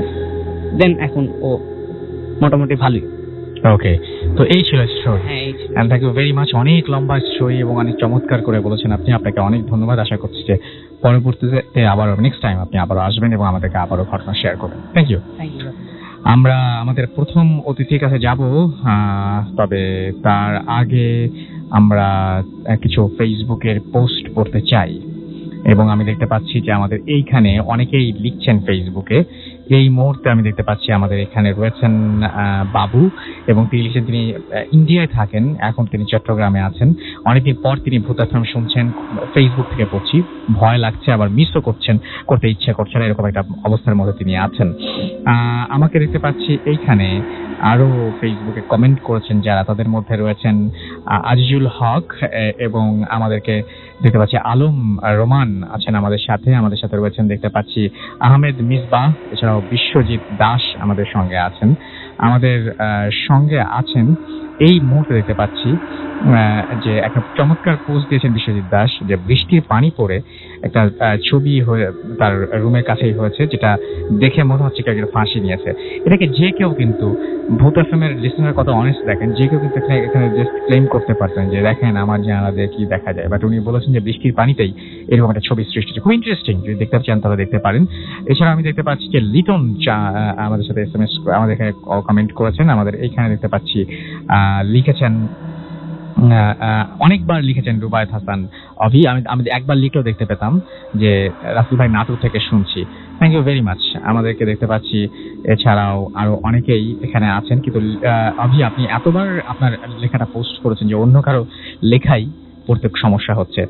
ইমন খানও একই কাজ করেছেন। ইমন খান লিখেছেন যে ভয় শুনতে পারলাম না, এবং আপনি অনেকবার পোস্ট করার মাধ্যমে আরো অনেকের পোস্ট পড়তে দিচ্ছেন না।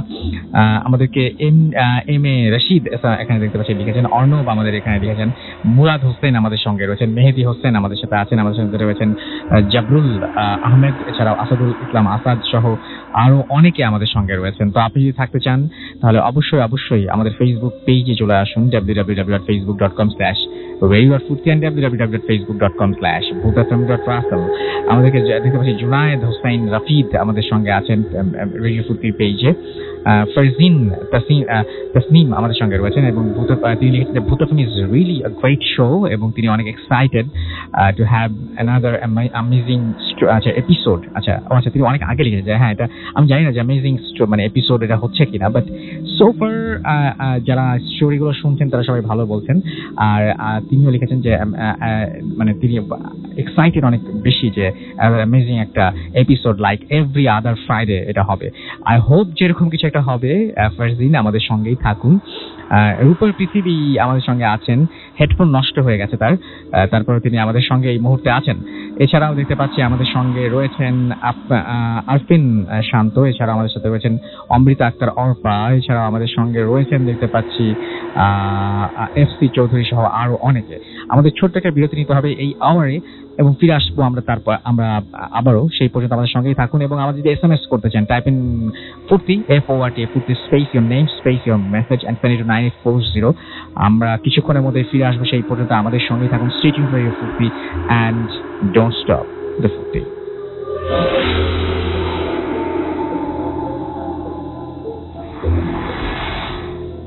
হ্যালো রাসেল ভাই, আমি উপমা সিডনি অস্ট্রেলিয়া থেকে বলছি। আশা করি আপনি ভালোই আছেন। আমি ভূত এফএমের অনেক বড় একজন ফ্যান, কিন্তু টাইম ডিফারেন্সের কারণে আমি সবসময় ভূত এফএম লাইভ শুনতে পারি না, তাও ডাউনলোড করে শুনি। তো আজকে আমি যে ঘটনাটি শেয়ার করছি, এই ঘটনাটি আমার নিজের সাথে ইনডাইরেক্টলি আর ডাইরেক্টলি হোক আমার সাথেও ঘটা, আর আমার আরো 4জন ফ্রেন্ডের সাথে ঘটা, কিন্তু এই ঘটনাটি আমার একজন ফ্রেন্ডের লাইফে অনেক বড় প্রভাব ফেলেছে। কেন সেটা আপনারা শুনলেই বুঝতে পারবেন। তো সরাসরি ঘটনায় চলে যাই। দিনটি ছিল স্যাটারডে। তো আমরা আমাদের একটা অভ্যাস আছে, আমরা প্রতি স্যাটারডেতে সব ফ্রেন্ডরা মিলে শপিং মলে বা যে কোনো জায়গায় একসাথে জড়ো হই।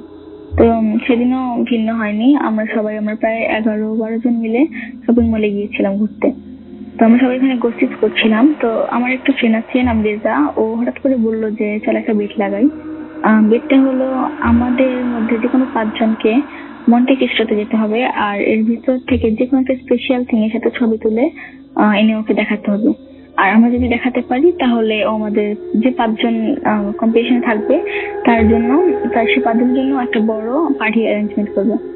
তো কথা মতো আমি আমার 4 জন ফ্রেন্ড মানে জ্যাকি, অলিভিয়া, আনিয়ার আর অরিহুবা, আমরা এই 5 জন রাজি হয়ে যাই। তো এবার একটু মন্টে ক্রিস্টো বর্ণনা দিই। এটা হলো পৃথিবীর 3rd haunted place and it is also called the most haunted place in Australia. আর এটা মানে ওখানে অনেক অস্বাভাবিক কাহিনী ঘটে বলে ওটা ওই জায়গাটা গভর্নমেন্টলি ক্লোজ, আর ওখানে কেউ যায়ও না। আর ওখানে অনেক সিকিউরিটি গার্ড আছে, তাই দিনের বেলা তো ভিতরে ঢোকা একেবারে অসম্ভব, আর রাত্রের বেলা কোনো সিকিউরিটি গার্ড থাকে না, কারণ ওদের বিশ্বাস যে রাতের বেলা ওটার ভিতরে যাওয়ার সাহস কারণ নেই। তো আমরা প্ল্যান মতো, যেহেতু দিনের বেলা গেলে ভিতরে ঢুকতে পারবো না, তো রাতের বেলা যাওয়ার প্ল্যান করলাম। তো পরের দিন মানে সানডেতে আমরা 5 জন রাতের বেলা দিয়ে পৌঁছাই। তো তখন প্রায় রাত 7:30-8টা বাজে এরকমই। তো যেহেতু ওই জায়গাটা অনেক নিরিবিলি, কেউ থাকে না আশেপাশে, তো পুরাই নিস্তব্ধ ছিল, আর কোনো সিকিউরিটি গার্ডও ছিল না। তো সামনে দিয়ে দরজা লক থাকে, তো আমার পেছনের যে উইন্ডো থাকে ওই উইন্ডো দিয়ে আমরা ভিতরে ঢুকি। তো বাড়ির ভিতরে যেটা ছিল সেটা একটু বর্ণনা দিই। বাড়ির ভিতরটা ছিল একেবারে অনেক আগের পুরনো ফার্নিচার দিয়ে সাজানো, আর অনেক অনেক অনেক বড় ছিল, অস্বাভাবিক বড়, যে আপনি যে একা কখনোই এই বাড়িটাকে এক্সপ্লোর করতে পারবেন না। আপনি অনেকজনকে মিলে অনেকজন একসাথে মিলে ঘুরতে হবে।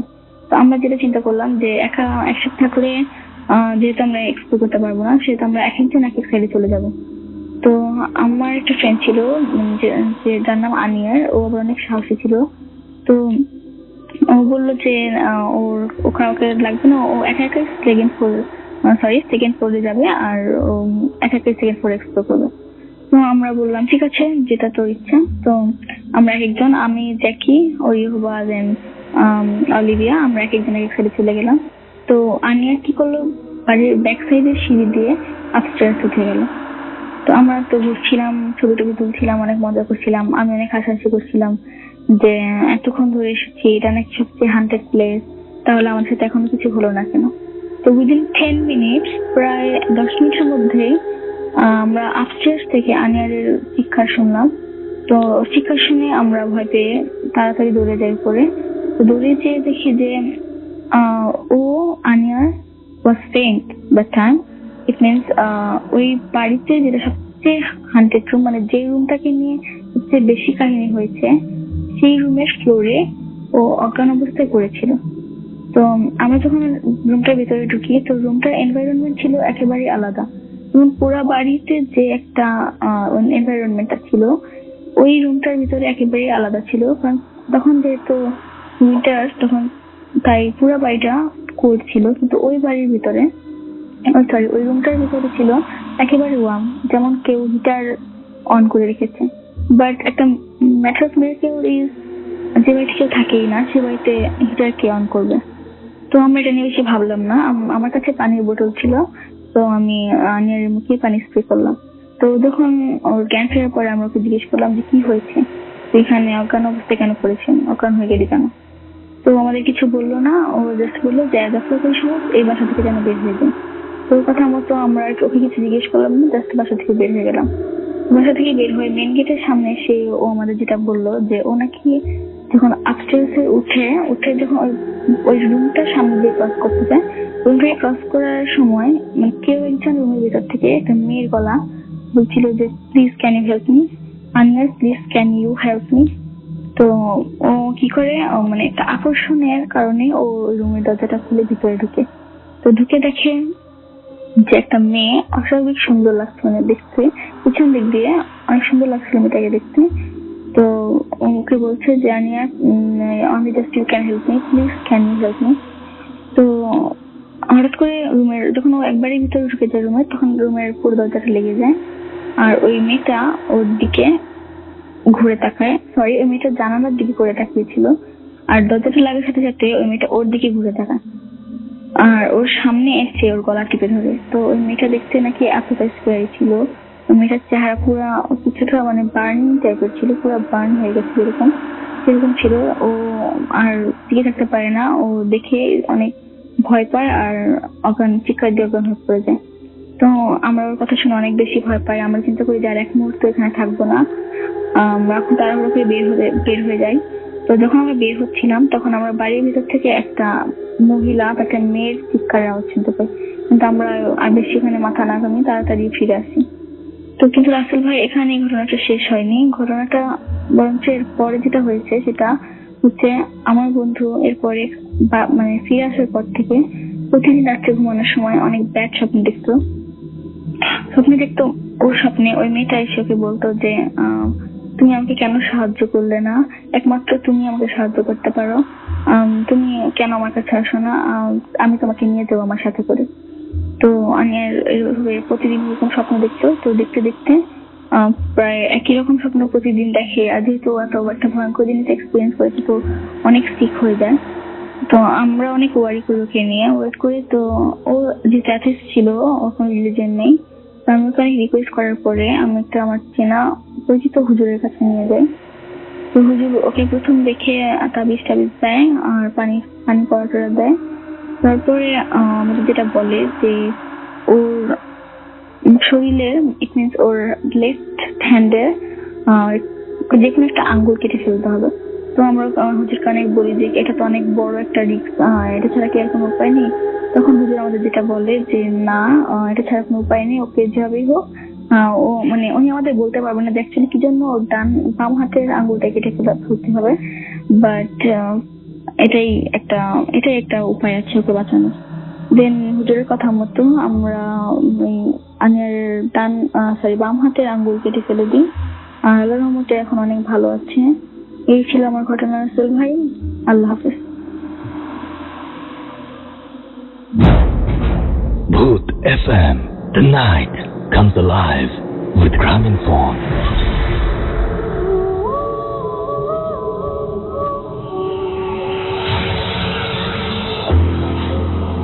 জাস্ট ইমাজিন করুন, আপনি একটা ঘরের মধ্যে আছেন এবং সেই ঘরের মধ্যে হঠাৎ করে রাতের বেলায় আপনার ঘুম ভাঙলো এবং আপনি দেখছেন পাশের রুম থেকে কেউ আপনাকে ডাকছে এবং বলছে can you help me, can you help me. কি করবেন তখন? এবং প্রতিদিনই যদি সেই ঘটনাটা ঘটতে থাকে এবং কেউ যদি প্রতিদিনই পাশের রুম থেকে আপনার কাছে সাহায্য চায়, যদি পরিষ্কার বাংলায় বলে আমাকে একটু হেল্প করবে প্লিজ, বা আমাকে একটু সাহায্য করবে প্লিজ, কি করবেন আপনি? তো আগের ঘটনাটা আমি জানি না আপনাদের কেমন লেগেছে। আপনার যদি ভালো লাগে তাহলে অবশ্যই আমাকে জানাবেন। এবং জানার অনেকগুলো নিয়ম আছে, আপনার যদি মানে সিস্টেম আছে আর কি। আপনার চাইলে অপশন আছে অনেকগুলো। আপনারা SMS করতে পারেন, মোবাইলের মেসেজ অপশনে গিয়ে টাইপ করতে পারেন ফুর্তি, স্পেস দিয়ে লিখতে পারেন আপনার নাম, স্পেস দিয়ে আপনার মেসেজ পাঠিয়ে দিতে পারেন 9840 নাম্বারে। আমাদের ইমেইল অ্যাড্রেস আছে, আমাদের ইমেইল অ্যাড্রেস হচ্ছে bhootfm@fm, which is bhwtfm@radio.fort.fm। আপনার নাম, ঠিকানা এবং ফোন নাম্বার সহ আপনার জীবনে ঘটে যাওয়া বা আপনার জানা সেরা ঘটনা লিখে পাঠিয়ে দিন আমাদের কাছে। ঘটনার শুরুতে অবশ্যই উল্লেখ করুন যে ঘটনাটি আপনি স্টুডিওতে এসে শেয়ার করতে চান নাকি আপনি চান আপনার ঘটনা আমরা পড়ে শোনাই। যারা দেশের বাইরে রয়েছেন তাদেরকে রিকোয়েস্ট করবো যে আপনি সরাসরি আপনার ঘটনাটি লিখে পাঠিয়ে দিন বা অডিও ক্লিপটি পাঠিয়ে দিন আমাদের কাছে। আজকে আমি মানে ওইরকম কোনো ইমেল অ্যাড্রেস পড়তে পারছি না, কারণ এই উইকে যে সমস্ত ইমেল গুলো পেয়েছি যে যারা পড়ার জন্য অনুরোধ করে লিখে পাঠিয়েছেন সেগুলো আনফর্চুনেটলি মানে সিলেক্টেড হয়নি। এটা সবচাইতে বেশি আমি সবসময় নিজেকে মানে মনে করি যে আমার লাকটা খারাপ যে এই উইকে আমি কোনো কিছু পাইনি পড়ার মতন। গেস্ট পেয়েছি বাট পড়ার মতো পাইনি। বাট আমি শিওর যে আগামী সপ্তাহে কেউ না কেউ আবারও পড়ার মতো কিছু একটা পাঠিয়ে দিবেন এবং সেটা আমি পড়বো। সো এই সপ্তাহে ইমেইল আর আমি পড়ছি না। আরেকটা জিনিস সেটা হচ্ছে যে আরো একবার বলি, the night comes live with Grameenphone শুনছেন সবসময় ভিডিও ফুটছে, আর এই মুহূর্তে চলছে ভূত এফএম। আমি আজকে একাই শো করছি এবং আমার সঙ্গে রয়েছে আজকে অতিথিরা। আজকে আনফর্চুনেটলি মাসুম ভাইও নাই, বাট তিনি আছেন মানে আমাদের সঙ্গে ইনশাল্লাহ, এবং এই মুহূর্তে সিলেটে আছেন, বাট তিনি তার কাজ করে দিয়েছেন। আজকে আপনাদের যে অডিও ক্লিপ যা শুনলেন এগুলো রেডি করে দিয়েছেন। Thank you very much Masum ভাই। আমরা চলে যাব আমাদের পরবর্তী অতিথির কাছে, এবং পরবর্তী অতিথি মানে হচ্ছে আমাদের প্রথম যে অতিথিরা ছিলেন তাদের কাছে আবারও ফিরে যাচ্ছি। আপনার নামটা প্লিজ আরেকবার বলবেন প্লিজ। হ্যালো লিসেনার, আমি পিন্টু, আসছি ঢাকা বর্ণাপল্ট থেকে। ওকে, আপনার সঙ্গে আপনার ওয়াইফও আছেন, তো আমরা দুজনকেই একটু শুনবো। তার আগে বলি যে আমার খুব ভালো লেগেছে শুনে এটা জেনে যে আপনার ওয়াইফ এবং আপনারা দুজন আজকে এসেছেন এবং আপনার ওয়াইফ আজকে বার্থডে এবং আপনারা এখানে এসেছেন। তো ভূত এফএম টিমের পক্ষ থেকে, আমাদের সমস্ত লিসেনারের পক্ষ থেকে আপনাকে বার্থডে অনেক অনেক অনেক অনেক শুভেচ্ছা। এই দিনটা অনেক বেশি স্পেশাল হয়, বাট স্টিল আপনারা আমার সঙ্গে আছেন এবং আপনারা এতগুলো লিসনারদের সঙ্গে আছেন। তো আমি আশা করবো যে লিসনাররা সে আপনার মানে আপনি যে বাসায় পরিবার সবাইকে ছেড়ে যেখানে এসেছেন সেই ব্যাপারটা লিসনাররা বুঝতে পারলেন এবং তারা আপনাদের সঙ্গে আছেন। Thank you very much for being here. Thank you Rasel ভাই, আপনাকেও আমাদের আজকে এখানে আসার জন্য এবং সবাই আমাকে উইশ করছেন তার জন্য আপনাকে অনেক ধন্যবাদ। দোয়া করবেন আমার জন্য সবাই। অবশ্যই, অফকোর্স। আচ্ছা, আমরা এখন বলি যে ওই বাসায় আপনাদের যে প্রবলেমগুলো শুনলাম সেই প্রবলেমের বাইরেও তো আসলে রেগুলার কিছু প্রবলেম হয়, আরো কিছু প্রবলেম হয়। সেই প্রবলেমগুলো কি যেগুলো খুব অসহ্য লাগে? আমরা শুনেছিলাম খুব ভয়ের প্রবলেম, কিছু প্রবলেম আছে যে অসহ্য লাগে, খুব বিরক্ত লাগে, যেগুলো যে কেন হয়? একটা প্রবলেম ভাইয়া, যেটা কমন প্রবলেম, যেটা যে কেউ ফেস করবে আমার রুমটাতে, যে কেউ এটা ফেস করবে, দিনে রাতে যে কোনো সময় আপনি ফেস করতে পারবেন। এটা কমন, আমি যে কারো জিজ্ঞেস করি যারা ফেস করছে, সেটা হলো যে আমার রুম বা আমার রুম আর ডাইনিং স্পেস থেকে মানে মিডলে যে জায়গাটা আছে সেখান থেকে 3টা রুম থেকেই মিডলের জায়গাটা দেখা যাবে। ওই জায়গাটা আপনি যখনই আপনি কোনো জায়গা থেকে তাকাবেন, মানে আপনি একটা কাজ করতেছেন, যে কিছু করতেছেন, আপনি যখনই এখানে তাকাবেন মনে হবে এই মাত্র একটা মেয়ে সরে গেছে পাশে। আচ্ছা, আপনার ও আপনাকে তাকাইছিল, বা ওই রুমে আপনি থাকলে, আমার রুমটাতে থাকলে মনে হবে যে আপনাকে কেউ দেখতেছে, মনে হবে কেউ আপনাকে দেখতেছে, কিন্তু আপনি যে সাউন্ডটা শুনে, সাউন্ডটা আপনি ধরেন আপনি একটা, আমি রাগ হলে কারো প্রচন্ড রাগ হলে দেখা যায় যে দাঁত মুখ একবারে নাক থেকে একটা নিঃশ্বাসে খুবই প্রচন্ড রকম সাউন্ড, যেটা একটা প্রাণীর পক্ষে সম্ভব, কোনো মানুষের পক্ষে সম্ভব না। আচ্ছা, এরকম একটা সাউন্ড, এগুলো খুব অড লাগে। আর পিছন থেকে এই সাউন্ডটা বেশি হয়, আর রাতে 3টার পর থেকে। পিছন থেকে মানে কিরকম সিচুয়েশন? আপনি একদিনের ঘটনা বলেন তো দেখি। সিচুয়েশনে যেমন আমি যখন আমি মোবাইলটা ইউজ করি, তো আমি একটু উপর হয়ে মোবাইলটা ইউজ করি, তো টিভির দিকে থাকলে তো পিছন থেকে আমার বারান্দার দরজাটা পড়ে, মনে হয় ওইখান থেকে দাঁড়ায় সে আমার দিকে মুভ করতেছে, আমাকে সাউন্ডটা করতেছে। যখনই আমি তাকাই আমি কাউরে দেখতে পাই না, কিন্তু সাউন্ডটা আমি তখনও শুনতেছি, কন্টিনিউ চলতেছে, এভাবে আমি শুনতে পাই সবসময়। আচ্ছা, আপনি আর কিছু? হ্যাঁ, আপনি কিছু বলতে যাচ্ছিলেন, বলেন। আরেকদিন আমি যখন রাতে শুয়েছিলাম, ঘুমের মধ্যে আমি ঘুমাচ্ছিলাম, তখন ও একটা ফেস করেছিল আমার চেহারাটা নাকি একদম অবিকল যে সাপের যে চেহারাটা সেটা ও দেখেছিল। আচ্ছা, দেখার পরে আমি যেটা করি আর কি, যে আমি তখন ঘুম থেকে অলরেডি উঠছি, ওঠার পরেই আমি মানে ভাবছি যে ওই জিনিসটাই হবো। আমি ওইটা তখন আমার মাথায় নেই যে ও আমার ওয়াইফ। আমি ওর গলা চাপ দিয়ে ধরছি, সত্যি কথা যেটা, যে আমি ওরে তখন আজ করি যে তোর কি সমস্যা, আমি মানে এটা বলছি, আমি কিন্তু ওইটারই বলছি, আসলে আমি আমার ওয়াইফকে বলিনি। কিন্তু কিছুক্ষণ পরে যখন আমাকে আমার গাল ধরে ঝাড়ি মারে, তখন আমার তন্ত্রটা ফিরে আসছে যে না, আমি ওরেই ধরছি গলা চিপা। তো এই জিনিসটা খুব ব্যাড ছিল, আসলে এটা ভয়ানক একটা ব্যাপার ছিল, যেটা আমি দেখে অনেক ভয় পাইছি, আর ও বুঝতে পারছি ব্যাপারটা। আচ্ছা, তো এরকম ঘটনা আপনার সাথে রেগুলার চলতেছে। আপনি একটা জিনিস বলছিলেন, সেটা খুব অবাক লেগেছে আমার কাছে, সেটা হচ্ছে যে আপনারা রিসেন্টলি বাসাটা চেঞ্জ করতেছি এখন 10-12 দিন ধরে, মানে খুবই কম, একবারে অনেক কমে গেছে, যে এখন আর সমস্যাটা হচ্ছে না মনে হইতেছে এরকম। এটা কি আপনি কি একদম মানে দেখছেন যে ড্রাস্টিক্যালি এই জিনিসটা চেঞ্জ আসছে? যে যখন আপনি ডিসিশন নিয়েছেন যে বাসাটা, আর আমাদের ডিটটাও শেষ হইতেছে ডিসেম্বরে, এবং ডিড শেষ হচ্ছে এবং আপনাদের ঝামেলাও কমছে, ঝামেলা মোটামুটি হয়তো শেষ। আচ্ছা, কখনো কোনোদিন এরকম হয়েছে যে এই বাসায় যারা আগে ছিল তাদেরকে আপনি জিজ্ঞেস করেছেন কখনো যে ওই যাদের আগে ছিল একজন, ওনার আব্বা, মানে ওই মহিলার সাথে কথা হয়েছে আমার, যে ওনার আব্বা সেম ভাবে আর কি স্ট্রোকটা করার পরেই মারা যায়। আচ্ছা, স্বীকার করছে এরকম সাউন্ড সমস্যা ছিল। আর আমাদের তার মানে আপনাদের এই বাসাটায় যারাই থাকুক না কেন তারা সবাই একই রকম ফেস করে, এবং দিনে রাতে কোনো ব্যাপার না। আচ্ছা, কোনো সময় কি স্পেসিফিক, যেমন আপনার শব্দটা একটা নির্দিষ্ট সময় শোনেন, ঠিক একই ভাবে কোনো সময় কি দেখেছেন যে উৎপাতটা বেশি বাড়ে? কোনো উৎপাতটা যেদিন বেশি হবে সেদিন মনে করেন যে আপনার 3টা থেকে শুরু হবে, 4টার আগ থেকে, আর 4টার ঠিক 10-15 মিনিট আগেই শুরু হবে। আপনি 4টা না দিন একটু বলতে হবে আমাদেরকে। লাস্ট আমি এটা রাত না দিন তাই বলছি, রাতে গভীর রাতে আপনার 3টা 3:30 পরে আমি 3:45 হবে, যে মানে ওইখানে আশেপাশে পল্টনের ওই জায়গায় কেউ মোরগ পালার কথা না, একটা ন্যাচারাল মোরগের আমি মানে ডাক শুনতেছি, এবং ও শুনছে আমার সাথে, আমি ডাক দিয়ে শুনাইছি, দেখো শুনতেছি যে ওই রাগান্বিত শব্দটা হওয়ার পরে কিছুক্ষণ পরেই মোরগ ডাকতেছে। প্রায় সময় আমি মোরগের ডাকেও আমার ঘুম ভাঙছে রাত্রে, তখন বাজে আপনার 3:30। ঢাকা শহরে মোরগের ডাকে ঘুম ভাঙা ব্যাপারটা খুবই, হ্যাঁ, তাও আমাদের পাশে আশেপাশে মানে বিল্ডিং, কোনো জায়গা নেই, এরকম অবস্থা। ওকে, থ্যাংক ইউ ভেরি মাচ আমাদের সঙ্গে থাকার জন্য, অনেকটা টাইম দিলেন আমাদেরকে। এবং ভাই, আমার একটা উইশ ছিল আমার ওয়াইফের জন্য, ওর আগে কখনো যেটা বলি নাই, আই লাভ ইউ, আর জন্মদিন অনেক অনেক শুভেচ্ছা, অনেকদিন বাঁচো, আমার চেয়ে বেশি দিন বাঁচো, 1000 বছর বাঁচো, আমি খুশি হব। Thank you very much. আমরা একটা ছোট্ট বিরতি নিব এবং বিরতির পরে আমরা আবারও ফিরে আসবো, সেই পর্যন্ত আমাদের সঙ্গেই থাকুন। এবং এখন যেটা করবো সেটা হচ্ছে, আপনারা এই ব্রেকের মাঝখানে আমাদেরকে SMS পাঠাতে পারবেন, এবং আমাদের SMS করতে হলে যেটা করতে হবে, মোবাইলের মেসেজ অপশনে গিয়ে টাইপ করতে হবে ফুর্তি, FORT, ফুর্তি স্পেস লিখতে হবে আপনার নাম, স্পেস দিয়ে আপনার মেসেজ পাঠিয়ে দেবেন 9840 নাম্বারে। আমাদের ইমেল করতে চাইলে আমাদের ইমেল অ্যাড্রেস হচ্ছে bhutfm@radiofurti.fm, which is BHWTFM@radioFort.fm। তার নাম, ঠিকানা এবং ফোন নাম্বার আপনার জীবনে ঘটে যাওয়া বা আপনার জানা সেরা ঘটনা লিখে পাঠিয়ে দিন আমাদের কাছে। ঘটনার শুরুতে অবশ্যই উল্লেখ করুন যে ঘটনাটি আপনি স্টুডিওতে এসে শেয়ার করতে চান নাকি আপনি চান আপনার ঘটনা আমরা পড়েছি না। যারা দেশের বাইরে রয়েছেন তাদেরকে রিকোয়েস্ট করবো যে আপনারা সরাসরি আপনাদের ঘটনা অডিও ক্লিপের মাধ্যমে অর্থাৎ রেকর্ড করে অডিও ক্লিপটি পাঠিয়ে দিতে পারেন আমাদের কাছে, অথবা লিখেও পাঠাতে পারেন। এবং আমাদের ফেসবুক পেজ আপনি কিন্তু ভিজিট করতে পারেন, চলে যান www.facebook.com/radio.furti and www.facebook.com/bhutfm.russell। এই মুহূর্তে দেখতে পাচ্ছি এমডি শাউন যেমন আমাদের ফেসবুকে আছেন, জাবরুল আহমেদ আমাদের সাথে আছেন, আমাদের সাথে রয়েছেন বাঁধন, এছাড়া আমাদের সঙ্গে রয়েছেন আবির, আমাদের সঙ্গে এছাড়াও দেখতে পাচ্ছি এখানে আছেন মাসুম, ডার্কনেস মাসুম, আমাদের সঙ্গে রয়েছেন দেখতে পাচ্ছি তন্ময় মাহমুদ, আমাদেরকে সাথে আছেন নাদিম, এছাড়া আমাদের সাথে রয়েছেন এমডি শাউন, আমাদের সঙ্গে তুহিন আছেন, দিশা আমাদের সাথে আছেন, আমাদের সঙ্গে রয়েছেন দেখতে পাচ্ছি রহমান, এছাড়া আমাদের সঙ্গে রয়েছেন দেখতে পাচ্ছি এছাড়াও মিজানুর রহমান, আমাদের সঙ্গে রয়েছেন দেখতে পাচ্ছি এছাড়াও একজন অনেক SMS পাঠালে যা হয় স্ক্রল করে করে নামতে হচ্ছে এবং টাইম চলে যাচ্ছে। টরি রয় আমাদের সঙ্গে রয়েছেন, আমাদের সঙ্গে রয়েছে দেখতে পাচ্ছি নাজবুল সোহেল, এছাড়া আমাদের সঙ্গে রয়েছেন দেখতে পাচ্ছি মেহেদি, এছাড়াও আমাদের সঙ্গে রয়েছেন দেখতে পাচ্ছি পায়েল রহমান, রাফিন আহমেদ খুশরু আমাদের সঙ্গে আছেন, আমাদের সঙ্গে রয়েছেন দেখতে পাচ্ছি এছাড়াও জায়বুল আশাক জিয়াস আমাদের সঙ্গে রয়েছেন দেখতে পাচ্ছি, এছাড়াও সাদমান সাইফ সহ আরো অনেকে। তো আপনি যদি আমাদের সঙ্গে থাকতে চান মোবাইলের মেসেজ থেকে আমাদের SMS পাঠান, আমাদের ফেসবুক পেজ ভিজিট করুন, আমাদের সঙ্গে থাকুন, শুনতে থাকুন। অ্যান্ড আমরা আরো ঘটনা নিয়ে আপনাদের সাথে আবারও কিছুক্ষণের মধ্যে ফিরে আসছি একটা ছোট্ট বিরতির পর।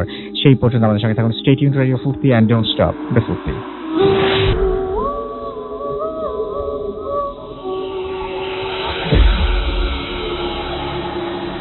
Yes, night comes live with Gramin Phone শুনছেন সবসময় রেডিও ফুর্তি 88.2 FM। আমি রাসেল আছি সাথে, অ্যান্ড আমরা ভূত FM এর একদম মানে মোটামুটি শেষের দিকে বলবো না, এখনো বেশ কিছু টাইম আছে, আমাদের আরো দুজন গেস্ট রয়েছেন এবং আমরা যদি সময় পাই তাহলে আমরা অডিও ক্লিপও শোনাবো আপনাদের কিছু। তো আমরা চলে যাই আমাদের পরবর্তী অতিথির কাছে। আপনার নামটা প্লিজ একটু বলবেন, আপনি কোথা থেকে এসেছেন, তারপর আপনার ঘটনায় যাবো। হ্যালো লিসেনার, হ্যালো রাসেল ভাই। হ্যালো, আমি শেরপুর থেকে এসেছি, আমি বর্তমানে সাউথ ইস্ট ইউনিভার্সিটি সিসিটি ভলেন্টিয়ার আছি। ওকে, চলে যাই আপনার ঘটনায়।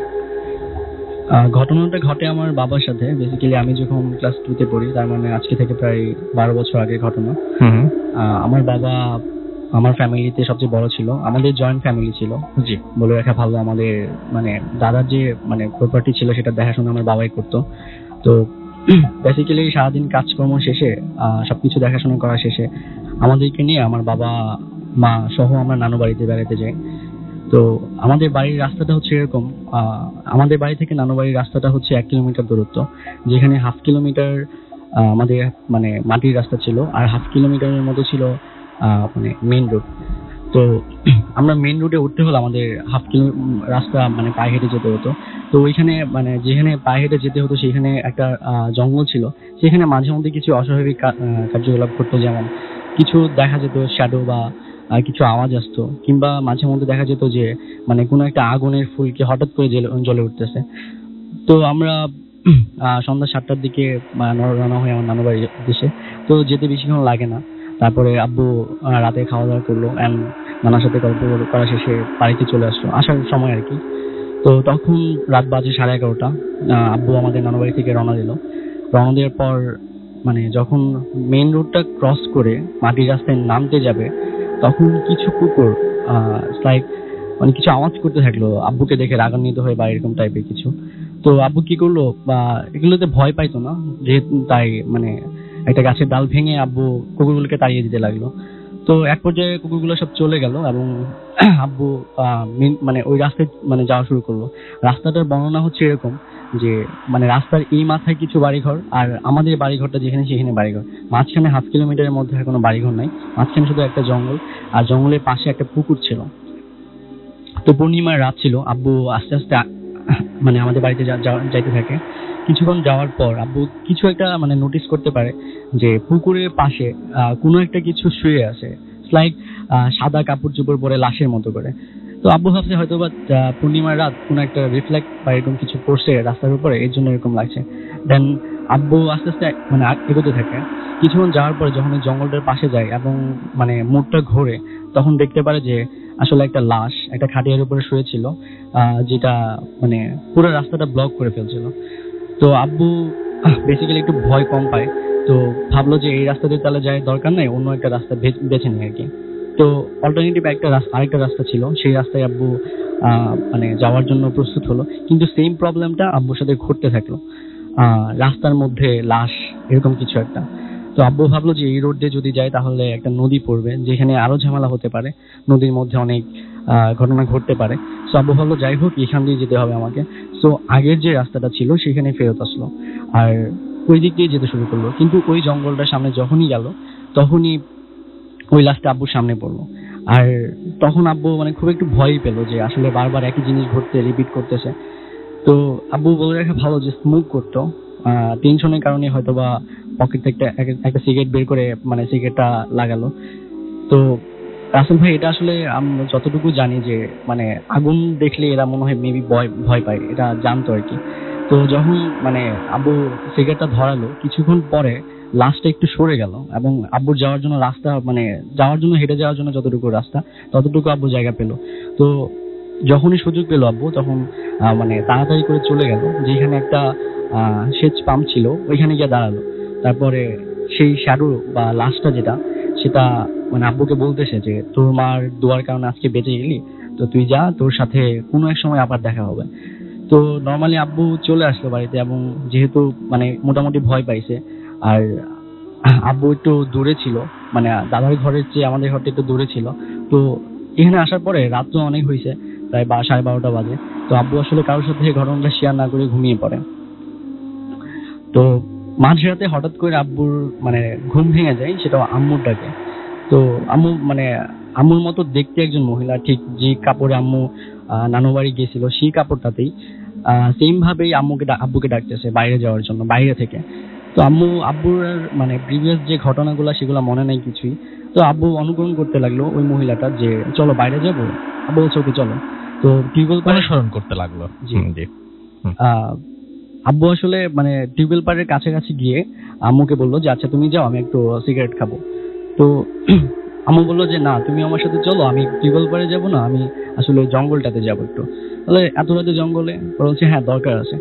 তো আব্বুর হঠাৎ করে মনে হলো যে আম্মু তো আসলে জঙ্গলে যাওয়ার কথা না, এবং সে তখন মানে আগের যে রাতের ঘটনাটা সেটা মনে করতে লাগলো, আসলে পুরোটাই মনে পড়ে গেল আর কি। তো আব্বু আস্তে আস্তে ব্যাক স্টেপ নিচ্ছিল, তখন মানে ঘরের মধ্যে এসে দরজা লাগিয়ে দিল এবং প্রচন্ড ভয় পেল, যে কারণে বাইরে আর গেল না বা কাউকে ডাকও দিল না। তারপরে সারা রাত জেগেছিল। তো শেষ রাতের দিকে ঘুমিয়ে পড়ে, সকালবেলা উঠে প্রচন্ড জ্বর থাকে, আমাদেরকে খবর দেওয়া হয়, আমরা আসি। ঘটনাটা এইখানে থেমে গেলে হয়তো বা ভালো হতো, এর চেয়ে বেশি খারাপ কিছু হতো না। বাট রাসেল ভাই এর চেয়ে আরো অনেক বেশি খারাপ ঘটে যখন আমার আব্বুর দিনের বেলায় প্রচন্ড জ্বর আসে, এমন জ্বর যে তার শরীরটা মানে জ্বরে পুরো পুড়ে যাচ্ছে এরকম কিছু। তো ওইখানে যে স্থানীয় মেডিকেলের যে মানে ভিলেজ ডক্টর গুলো আছে ওনারা এসে ট্রিটমেন্ট করে, কিন্তু ওনারা মানে কোনোভাবেই জ্বরটা কন্ট্রোল আনতে পারে না। তো আমাদের যে টাউনে যে মানে মেডিকেলে নিয়ে যাওয়ার জন্য প্রিপারেশন নেওয়া হয়, কিন্তু আমার একটা দাদা ছিল, উনি অনেক বড় মাপের কবিরাজ ছিল, যে আসলে মানে বললো যে না আসলে নিয়ে যাওয়ার দরকার নেই, আমি একটু ঝাড়ফুঁক করে দেখতে চাই যে আসলে কি হয়েছে। তো দাদা আসলে ওনার আমি যতটুকু শুনছি ওনার 7টা জিন ছিল, 7টা পরী ছিল। ইভেন উনি ওগুলা দিয়ে পরীক্ষা করে দেখলো যে এই টাইপের কিছু ঝামেলার জন্য আসলে জ্বর আসে। আব্বুর উপরে ওইটার প্রতিক্রিয়াটা তখনও ছিল। তো উনি ঝাড়ফুঁক করলো, ঝাড়ফুঁক করার পরে কিছু দিল, দেওয়ার পরে ওনার জ্বরটা আব্বুর জ্বরটা আস্তে আস্তে কমে যেতে লাগলো। এবং মানে আশ্চর্যের বিষয় হচ্ছে আসলে ভাই যে মানে 10 মিনিটের মধ্যে আব্বুর শরীরে পুরো জ্বর নাই, সব জ্বর উধাও। আর আব্বু মানে রাতের ঘটনাটা দাদাকে বললো, দেন দাদা সবকিছু শুনে একটা তাবিজ দিল। তাবিজটার উপকরণ ছিল এগুলা: একটা সাদা হাঁস যেটা রক্ত, একটা সাদা কবুতর যেটা রক্ত, আর একটা সাদা মোরগ যেটা রক্ত, 3টা রক্ত মিশ্রণ করে ইভেন আর কিছু উপকরণ ব্যবহার করে একটা তাবিজ তৈরি করলো। ঠিক আছে, ওকে, থ্যাংক ইউ ভেরি মাচ আপনার ঘটনার জন্য, আপনাকে অনেক ধন্যবাদ। আমরা সাধারণত এই ধরনের ঘটনাগুলো সাধারণত আমরা সিলেক্ট করি না, আমি জানি না আপনাদের কেমন লেগেছে যে এই যে হঠাৎ করে যাওয়ার সময় যার সঙ্গে দেখা হলো তিনি কথা বলে ওঠেন, সেটা লাশ বা অন্য আরো অনেক কিছু যে কোনো ক্রিয়েশন হতে পারে, বাট সে কথা বলে ওঠে, জিনিসটা আমাদের কাছে একটু কেমন যেন লাগে। বাট জানি না আপনাদের কেমন লাগবে, সেই জন্য ঘটনাটা সিলেক্ট করবো, আপনাদের শোনালাম, জানি না কেমন লাগবে আপনাদেরকে। আপনাদের কাছে, এবং অবশ্যই আপনারা জানাবেন যে এই টাইপের ঘটনাগুলো আপনাদের কাছে কেমন লাগে, তাহলে আমরা বুঝতে পারবো আপনাদের মানে টেস্টটা বোঝা আমাদের জন্য অনেক ইজি হবে আর কি। আমরা চলে যাব আমাদের পরবর্তী অতিথির কাছে। আপনার নামটা প্লিজ একটু বলবেন, তারপর আপনি জানাবেন যে আপনি কোথা থেকে এসেছেন, তারপরে আমরা আপনার ঘটনায় যাব। হ্যালো লিসেনার্স, আমি ডলার শিখতে প্রেম বলছি। ওয়ারি থেকে এসে ওল ঢাকা। তো সরাসরি ঘটনা চলে যাই। আজকে 1 বছর 3 মাস আগে, গত বছর মে মাসে আমাদের বাড়ি ভাঙা হয় আর কি, কনস্ট্রাকশন কাজ করার জন্য। তো ওখান থেকে আমরা একটা বাসা ভাড়া নিই, যেটা পুরান ঢাকায় একটা স্থানে। সেখানে বাড়ির মাল সামান নেওয়ার জন্য আমি একা থাকতাম। সো মাঝে মধ্যে রাত্রেবেলা, এই সময়টা বৃষ্টির সিজন ছিল, জুন জুলাই মাস এরকম। তো বৃষ্টির সিজনে এখন মাঝে মধ্যে যেখানে শুতাম পাশে একটা গাছ ছিল, গাছের পিছনে একটা হিন্দু বাড়ি ছিল। তো বৃষ্টির মধ্যে মাঝে মধ্যে দেখতাম যে বৃষ্টির সময় গাছের, আমি যেই সাইডে শুতাম সেখানে গাছের মধ্যে মাঝে মধ্যে পানি করতে করতে গাছের মধ্যে পাতা ভিজতো না। তো সেটা এটা কিরকম জানি একটা ফিল হতো, বাট আমি সেটা বেশি ইয়ে করতাম না। রাতে একা থাকতাম, তো ভাবতাম যে এগুলো হেলথ হতে পারে, ঠিক আছে। দেন রেগুলার মাঝে মধ্যে দেখি যে মানে এটাই গাছটা বাতাস চলতেছে কিন্তু গাছ ততটা নড়ছে চড়ছে না। ঠিক আছে, সেখানে কিছুটা মনে হতো যে একটু অন্যরকম হতে পারে। বাট রাত্রেবেলা বাড়ি গাছটা প্রায় আমাকে নজর কেড়ে নিত, যে এখানে আমি গাছের দিকে বারবার তাকাতাম, মনে হতো যে গাছটা যে কিছু আছে, আমাকে টানতো এই গাছটা। তো যাই হোক, ওখান থেকে আমরা প্রায় কোনো একটা কারণে ওখান থেকে মুভ করার পরে আমরা আরেকটা বাসা নিই, যেটা বাড়িতে এখন বর্তমানে আছি। তো ওখানে আমি রাত্রেবেলা কি করবো, মানে সবাই ঘরের মধ্যে থাকে, তো রাত্রেবেলা আমি ফেসবুকে বসি, ইন্টারনেটে চ্যাটিং করি। তো তখন গেম খেলি। তো হঠাৎ আমি যেখানে ঘুমাই, যে বলনি আমাদের ফ্ল্যাটটা হচ্ছে 3 রুম ডাইনিং ড্রয়িং এর। তো সো আমার ভাইয়া বোন থাকে, আমার বাবা থাকাতে আমি ড্রয়িং রুমে থাকি। সো দ্যাট এমন একটা সময়, রাত ঠিক 1:30 থেকে 3টা 2:30 এই সময়টার মধ্যে একটা বাবু, 7-8 মাসের বাচ্চা, একদম ছোট 7-8 মাসের বাচ্চা, এর বেশি হবে না, সে এমন ভাবে চিৎকার করে ওঠে যে মনে হয় সে কোনো ভয়ানক কিছু দেখতেছে বা কেউ তাকে মারতেই আছে, এরকম মনে হয় যে সে মার খাতে আছে বা একদম ভয় লাগতেছে তার, অস্থির অবস্থা, মানে বাচ্চা যেমন আটকে যায় কাঁদতে কাঁদতে, ঠিক এরকম।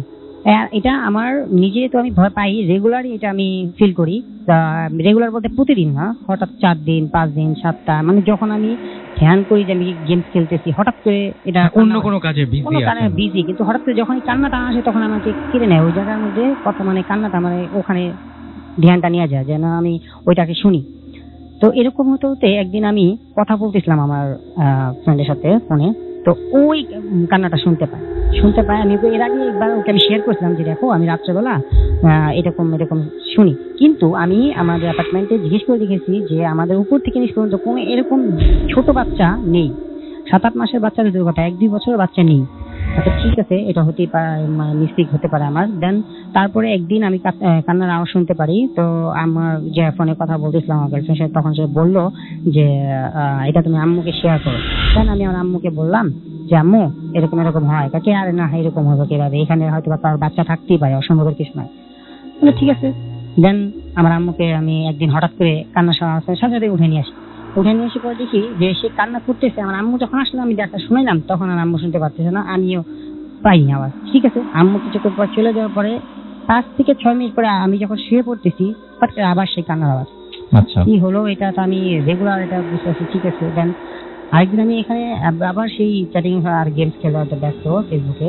ঠিক হঠাৎ আমি ফিল করি যে কি একটা ছোট বাচ্চা বা সাদা কাপড় মোড়ানো বাচ্চারা যেমন ছোট থাকলে সাদা কাপড় মোড়ে রাখে বেশিরভাগ, তলা দিয়ে আর ইয়া করে, সে আমার জানলা ঠিক যেখানে আওয়াজটা আসে সেখানে উপরে যাচ্ছে আর নামছে, যেমন লিফট উপরে আর নামে সেরকম একটা বাচ্চা যায়, উপরে উঠছে নামছে এবং খুব স্মুথলি।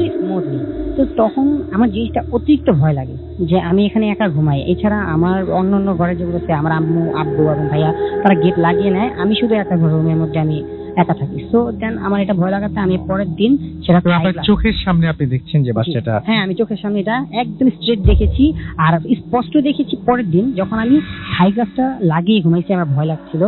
সো দেন ওই সময় হঠাৎ করে তখন আমি ঘুমে যাব এমন অবস্থায় টাক করে 2-3টা শব্দ হচ্ছে থাই গ্লাসের মধ্যে নক করলো। থাই গ্লাসের মধ্যে নক করবে এত রাত্রেবেলা, এত ইঁদুরও হয় না, এত উপরে বিড়ালও হয় না, তো কিভাবে, আমরা 5তলা ফ্লোরে থাকি, তো এটা তো অসম্ভব। তারপরে আমি কেন জানি নিজের থেকেই খুলে ফেলি, আমার ভয় বলতে কে জানি থাই গ্লাসটা খুলে ফেলে দেখি। তো তখন আমি চলে আসবো যে কিছু দেখি নাই, এমন সময় হঠাৎ করে মনে হলো যে আবার কিছু দেখলাম, নিচে নামলো। সো আমি আবার সাথে সাথে নিচে তাকাইলাম, তাকানোর পরে সো আবার সেটা উপরের দিকে যাওয়ার পর আমি তখন স্পষ্ট দেখলাম একটা ছোট বাচ্চা, তার ফেসটা হোয়াইট কালার, একদম সাদা তার কিন্তু একটু হালকা ছায়ার মতো, মানে একদম স্পেসলি পুরো বাচ্চাটা যে এটা বলতে পারেন একদম ছায়ার মতো। তো উপরে চলে গেল, দেন আমি কিছুক্ষণ উপরের দিকে তাকালাম, নিচের দিকে তাকালাম, তো কিছু না পরে গেটের থাই গাছটার আগে আবার শুয়েছি। শোয়ার পরে তারপরের দিন ঘুমের থেকে উঠে আমি নিচের দিকে দাঁত ব্রাশ করতে দেখি যে একটা সাদা কাপড় ওখানে নিচে পড়ে আছে। তা আমি নিচে আমাদের ম্যানেজারকে বললাম যে একটু চেক করে দিতে, বা এটা পড়ে আছে কিনা। তো উনি দেখছে, ওটা দেখার পরে আমাকে জানি না, উনি নিজে থেকে ওইটা নামিয়ে সবাইকে অ্যাপার্টমেন্টে জিজ্ঞেস করলো যে এটা কি আপনাদের কাপড় কিনা, এটা সেটা। এই বললো যে না, এই অ্যাপার্টমেন্টে এরকম আমাদের কোনো কাপড় নেই। তো পাশের অ্যাপার্টমেন্টও হতে পারে বা হতে পারে, তো উনি আর এটা নিয়ে করে নেই। দেন ওই দিন রাতে গেল, পরে ঠিক এর পরের দিন আবার সেই একই অবস্থা, আমি সেই নক নক করে আওয়াজ পাই। এখন ওই স্টিল নাও রাসেল ভাই, কিছুদিন আগেও আমি সেম, কিছুদিন বলতে কি এই তো গত 15-20 দিন আগে সেম আমি রাত্রেবেলা এরকম আওয়াজ শুনতে পাই। এবং কি আমার যে আমি ফোনে কথা বলি রাত্রেবেলা, তখন যখন আমার গার্লফ্রেন্ড শুনতো, এখন শুনতে পারে যে এরকম আওয়াজ আসে। ওকে, থ্যাংক ইউ ভেরি মাচ আপনার ঘটনার জন্য। এবং এটা মনে হয় ফার্স্ট টাইম কিনা জানি না, অনেকদিন হয়ে গেছে আসলে মনেও থাকে না, বাট শুনলাম যে ফোনের অপর প্রান্তে যিনি আছেন তিনিও শুনতে পাচ্ছেন যে এই প্রান্তে ঝামেলা হচ্ছে। তো আজকে সবগুলো ঘটনাই কিন্তু মোটামুটি অলমোস্ট সবগুলো ঘটনাই ছিল আপনার মানে এমন মানে বিষয় নিয়ে যেটা হচ্ছে আপনার চারপাশে, মানে আপনি আপনার বাসা কল্পনা করলে হবে এটা আপনার বাসাতে ঘটবে। সো এই এবং প্রত্যেকটা বাসায় কারো না কারো অস্তিত্ব টের পেয়েছেন। কোনো সময় সেটা ছিল বাচ্চা, কোনো সময় সেটা হয়তো পরিণত হয়েছে মানে পূর্ণ বয়স্ক কারো কেউ মানে মানে কিছুতে। বাট মানে প্রতিটা ঘটনাই কিন্তু একদম মানে বাসা কেন্দ্রিক। সো এইগুলো আপনি চোখ বুঝলেই দেখতে পারবেন, আপনার চারপাশের যে পরিবেশ সেই পরিবেশের সাথে মানিয়ে নিতে পারবেন, মিলিয়ে নিতে পারবেন। এবং আপনি যদি ভাবেন যে এটা আপনার বাসাতেই ঘটছে, সেটা ভেবে নেওয়াটাও খুবই খুবই খুবই খুবই ইজি। কিন্তু আমি দেখতে পাচ্ছি যে আমাদের ফেসবুক পেজে অনেকেই এই মুহূর্তে আমাদের সঙ্গে আছেন এবং আমাদের সঙ্গে তারা লিখছেন আমাদেরকে। আমি দেখতে পাচ্ছি আনাফ আমাদের লিখেছেন ভয় পাচ্ছি, আমাদেরকে লিখেছেন দেখতে পাচ্ছি রাসেল ভাই অনেক ভালো লাগছে, এটা লিখেছেন লিটন। এছাড়াও আমার সাথে লিখেছেন নাজমুল নাইস, এবং আজকের পর্বটা ভালো লাগছে লিখেছেন রাজন খান, এবং আমাদের ঢাকাইয়া পোলা রায়হান লিখেছেন একটুও ভয় লাগে না। এটা আপনার অরিজিনাল নাম তো না, ঢাকাইয়া পোলা রায়হান, মানে পরীক্ষার খাতা তো আপনি এটাই লেখেন। সাহেব স্কাই আমাদের লিখেছেন যে অনেক ভালো লাগছে। সাবিনা আক্তার রাইসা আমাদের লিখেছেন মেসডেট। আমাদেরকে ছাড়া দেখতে পাচ্ছি ইফতেখার লিখেছেন লাস্ট ইমেলের স্টোরি অ্যান্ড সাউন্ড ক্লিপ, এগুলো হচ্ছে রিয়েলি অসম ছিল অ্যান্ড হরিবল লেগেছে তার কাছে অনেক বেশি। দুলাল চন্দ্র বর্মন আমাদের সঙ্গে আছেন এই মুহূর্তে, সিলেট থেকে তিনি শুনছেন। আমাদের সঙ্গে রয়েছেন সারওয়ার হোসেন, এছাড়া আমাদের সঙ্গে রয়েছেন দেখতে পাচ্ছি আমাদের সাথে দেখতে পাচ্ছি যে এছাড়াও রয়েছেন রেক্স রিফাত আহমেদ, এছাড়া আমাদের সাথে রয়েছেন দেখতে পাচ্ছি আচ্ছা আমাদের সাথে দেখতে পাচ্ছি এই মুহূর্তে আরমান রিজু, এছাড়া আমাদের সঙ্গে আছেন দেখতে পাচ্ছি আরো অনেকেই। এবং আপনি যদি থাকতে চান তাহলে চলে আসুন আমাদের ফেসবুক পেজে। আমাদের ফেসবুক পেজের অ্যাড্রেস হচ্ছে bhutfm@radio50.fm, which is BHWTFM@radioforti.fm। আপনার নাম, ঠিকানা এবং ফোন নাম্বার সহ আপনার জীবনে ঘটে যাওয়া সেরা ঘটনা লিখে পাঠিয়ে দিন আমাদের কাছে। ঘটনার শুরুতে অবশ্যই উল্লেখ করুন যে ঘটনাটি আপনি স্টুডিওতে এসে শেয়ার করতে চান, নাকি আপনি চান আপনার ঘটনা আমরা পড়ে শোনাই। হাসান আমাদের খুলনা থেকে SMS করেছেন এবং তিনি শুনছেন আমাদেরকে। শান্ত আমাদের সাথে হেডফোন নাই, এবং আমাদের সাথে দেখতে পাচ্ছি যে এখানে মেরিনা SMS করেছেন এবং আমাদেরকে বলেছেন যে লাস্ট যে স্টোরিটা সেটা খুব ভালো লেগেছে তার কাছে। Yes, it was good. And sunny আমাদেরকে লিখেছেন ঢাকা থেকে। এছাড়াও লালবাগ থেকে শেখ হিসাম আমাদেরকে লিখেছেন ফার্স্ট স্টোরিটা ভালো লেগেছিল তার কাছে আমাদেরকে। এছাড়াও দেখতে পাচ্ছি যে হাসান খুলনা থেকে SMS করেছেন। বাপ্পি আমাদের SMS করেছেন হাজারীবাগ থেকে এবং তিনি ভূতাসম একজন পাগলা ফ্যান, সেটা লিখেছেন। জয় শ্যামলী থেকে SMS করেছেন, তিনি এবং তার ওয়াইফ সত্যি তারা শুনছেন আমাদেরকে। নাজমুস সাকিব কল্যাণপুর থেকে আমাদের SMS করেছেন এবং কল্যাণপুর থেকে তিনি SMS করে জানিয়েছেন যে তার কাছে স্টোরি আছে তার নিজের সাথে ঘটে যাওয়া, ইনশাআল্লাহ এক্সামের পর তিনি পাঠাবেন। Will be waiting for that. KP Ayan আমাদের সাথে আছেন, আমাদের সাথে রয়েছেন দেখতে পাচ্ছি আদনান, এছাড়া আমাদের সাথে রয়েছেন শাকিল আহমেদ, এছাড়া আমাদের সাথে রয়েছেন তৌহিদ মোল্লা, আমাদের সাথে রয়েছেন তৌফিক, এছাড়া আমাদের সাথে রয়েছেন রাফিয়া, বিপ্লব আমাদের সাথে রয়েছেন, ডক্টর সারোয়ার মধুপুর থেকে আর রয়েছেন আমাদের সঙ্গে। এছাড়া আমাদের সাথে রয়েছেন রাজশাহী থেকে হিমেল, এছাড়াও জিলান হাসনাত আমাদের সাথে রয়েছেন নাটোর থেকে, জাহিদ মহাখালী থেকে আমাদের সঙ্গে রয়েছেন। এছাড়া আমাদের সাথে রয়েছেন দেখতে পাচ্ছি মিরাজ, এছাড়া আমাদের সাথে রয়েছেন দেখতে পাচ্ছি তিনি লিখেছেন যে SMS পড়া হলো না কেন। অলরাইট, SMS পড়া হলো না, কারণ আপনি শিওর যে SMS পড়া হয় নাই। আমাদেরকে ছাড়া দেখতে পাচ্ছি সিয়াম আছেন, তিনি বলছেন যে আই এম ভেরি সিক, এবং আমাদের সাথে দেখতে পাচ্ছি যে SMS করেছেন হাসান, এছাড়া আমাদের সাথে SMS করেছেন সাকিন, এছাড়াও আমাদের সাথে জিলান SMS করেছেন আরো অনেকেই। তো আমরা একটা ছোট্ট বিরতি যাব, বিরতির পরে আবারও ফিরে আসবো। সেই পর্যন্ত আশা করছি আমাদের সঙ্গে থাকবেন, কোথাও যাবেন না। স্টে টিউনড টু রেডিও ফুর্তি এন্ড ডোন্ট স্টপ দ্য ফুর্তি।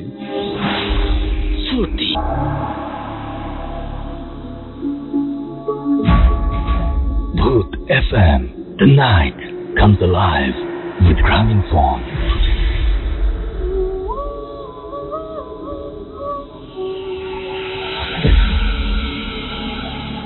Yes, the night comes live with Graminphone.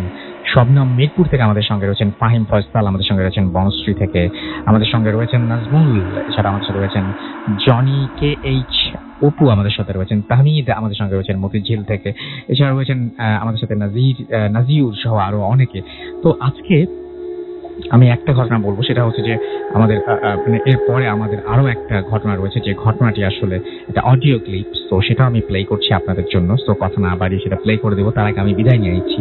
আমাদের সঙ্গে এতক্ষণ যারা ছিলেন তাদেরকে অনেক অনেক অনেক অনেক অনেক অনেক ধন্যবাদ। SMS করার জন্য ধন্যবাদ, ফেসবুকে কমেন্ট করার জন্য ধন্যবাদ, আমাদেরকে শোনার জন্য ধন্যবাদ, সাথে থাকার জন্য ধন্যবাদ, আর সবচেয়ে বেশি ধন্যবাদ যারা ঘটনা পাঠাচ্ছেন বারবার করে তাদেরকে।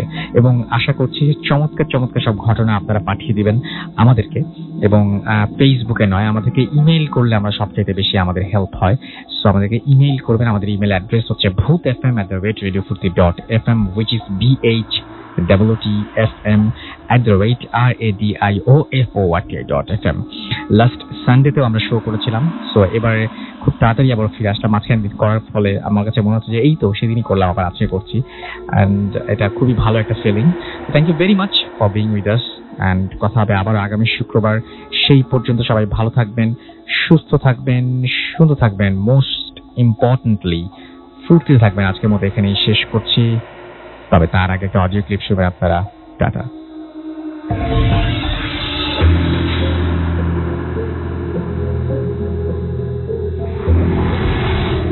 আসসালামু আলাইকুম রাসেল ভাই, আশা করি ভালো আছেন। আমি আজকে আপনাদের সাথে আমার জীবনে ঘটে যাওয়া কিছু ঘটনা শেয়ার করব। আমি ছোটবেলা থেকেই আমার আশেপাশে অনেক কিছু জিনিস অনুভব করতে পারতাম, যেমন কিছু চোখ, অনেকগুলো চোখ, সেগুলো সচরাচর মানুষের হওয়ার কথা না, মানুষের চোখের চাইতেও সাইজে একটু বড়, এবং কিছু আকৃতি, মানুষের আকৃতি না, কিছু জন্তু জানোয়ার বা কার্টুন শেপের কিছু দেখতে পাইতাম।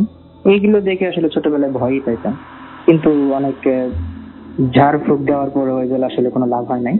ধীরে ধীরে এগুলোর সাথে আমি অভ্যস্ত হয়ে যাই।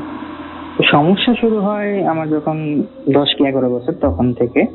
আমরা তখন নোয়াখালীতে থাকতাম বাবার চাকরি সুবাদে। তো ওই সময় আমি অন্যান্য আমাদের মানে সমবয়সী যে ছেলে মেয়েদের থেকে একটু বড় হয়ে যাই। মানে এখন আমি যে সাইজে আছি ঠিক তখনই আমার 12 বছর বয়স, তখনই আমি অনেক বড় সড় হয়ে যাই। তো পাশের আন্টিরা বলে আম্মুকে যে আপনার ছেলেকে দেখে রাখেন, নজরে রাখেন, মানুষের কোন নজর লাগতে পারে। তাছাড়া নোয়াখালীতে আবার একটু ব্ল্যাক ম্যাজিকের টেন্ডেন্সিটা বেশি ছিল, সবাই মানে অনেক মানুষই আছে যারা ব্ল্যাক ম্যাজিক করতো। তো আম্মু কথাগুলো আমলে নেয় নাই যে আমরা বিদেশের লোক, আমরা ঢাকার লোক, এখানে আসছি নোয়াখালীতে, আমাদেরকে ব্ল্যাক ম্যাজিক করতে যাবে। তো যাই হোক, তার কিছুদিন পরে 6 মাস কি 1 বছর পরে দেখা গেল আমি হঠাৎ করে খুব অসুস্থ হয়ে যাই, খুবই অসুস্থ, মানে বাঁচা মোড়া দায় এরকম একটা অবস্থা, বাঁচা দায় হয়ে যায়। আমার জীবন খুবই মানে কি বলবো বিঘ্নটে, খুবই কষ্ট হয় আমার আসলে জীবন ধারণ করতে তখন। তো এক পর্যায়ে এমনও হয়ে গেছে যে বাবা মা মনে করছে যে ছেলে আর বাঁচবে না, যে কোনো মুহূর্তে মারা যাবে। ওইভাবেই অনেক চিকিৎসা চলতে থাকে। তো কিছুদিন পরে হঠাৎ করে দেখা গেছে আমি বসে রয়েছি, বিছানার মধ্যে বসে আছি, হঠাৎ করে আমার আশেপাশের মানে চারপাশের আবহাওয়াটা যেন কেমন হয়ে গেল, হঠাৎ করে খুব গরম। ভালো করে তাকে দেখে আমি এক মরুভূমির মধ্যে দাঁড়াই গেছি, কিন্তু আমি আসলে ভাবতে পারতেছিলাম না কিছুক্ষণ আগে আমি বাসায় ছিলাম, এখন মরুভূমিতে কিভাবে আসলাম। যাই হোক, আমি আমার সামনে দেখতে পাইতেছিলাম যে অনেকগুলো কাঁটাতার দিয়ে অনেকগুলো রাস্তা তৈরি করা, রাস্তাগুলো আঁকা বাঁকা। তার সামনে কিছু দূরেই একটা বিশাল দরজা। এরকম দরজা আসলে মনে হয় না যে কেউ কারো জীবনে দেখছে। দরজার সামনে একটা লোক, কালো কাপড়ে, বিশাল বড় একটা লোক, একটা বাঁকা লাঠি হাতে দাঁড়িয়ে গেছে। তো কিছু মাছের বাজারে থাকলে যেরকম আসলে কিছু শব্দ পাওয়া যায়, বিভিন্ন কারো শব্দ কিছু বোঝা যায় না, ঠিক সেরকমই দেখা গেছে যে আমি আমার কানে কিছু শব্দ আসতে লাগলো, অনেকগুলো শব্দ, কিন্তু আসলে কিছু স্পষ্ট শুনতে পাইতেছিলাম না। ওইখান থেকে দুইটা শব্দ আমি শুনতে পেয়েছিলাম। প্রথমটা হলো যে রাস্তা ধরে সোজা এগিয়ে যা, দরজা পার কর, আল্লাহর কাছে পৌঁছে যাবে, আর যদি পার হতে না পারিস তাহলে ধৈর্য ধর, সব ঠিক হয়ে যাবে। এটা শোনার পরে স্বাভাবিক আমি একটু খুশি হলাম যে দরজা পার করলে আল্লাহর কাছে যাব। তো আমি খুব দ্রুত হাঁটতে থাকি, কিন্তু হঠাৎ কোথা থেকে এক দমকা হাওয়া আসে আমাকে উড়িয়ে অন্য সাইডে নিয়ে যায়। তো ওইখান থেকে আমার সামনে দেখা গেছে যে অনেকগুলো রাস্তা হয়ে যায়, যে আসলে অরিজিনাল রাস্তা কোনটা সেটা আসলে নির্ণয় করতে পারতেছিলাম না।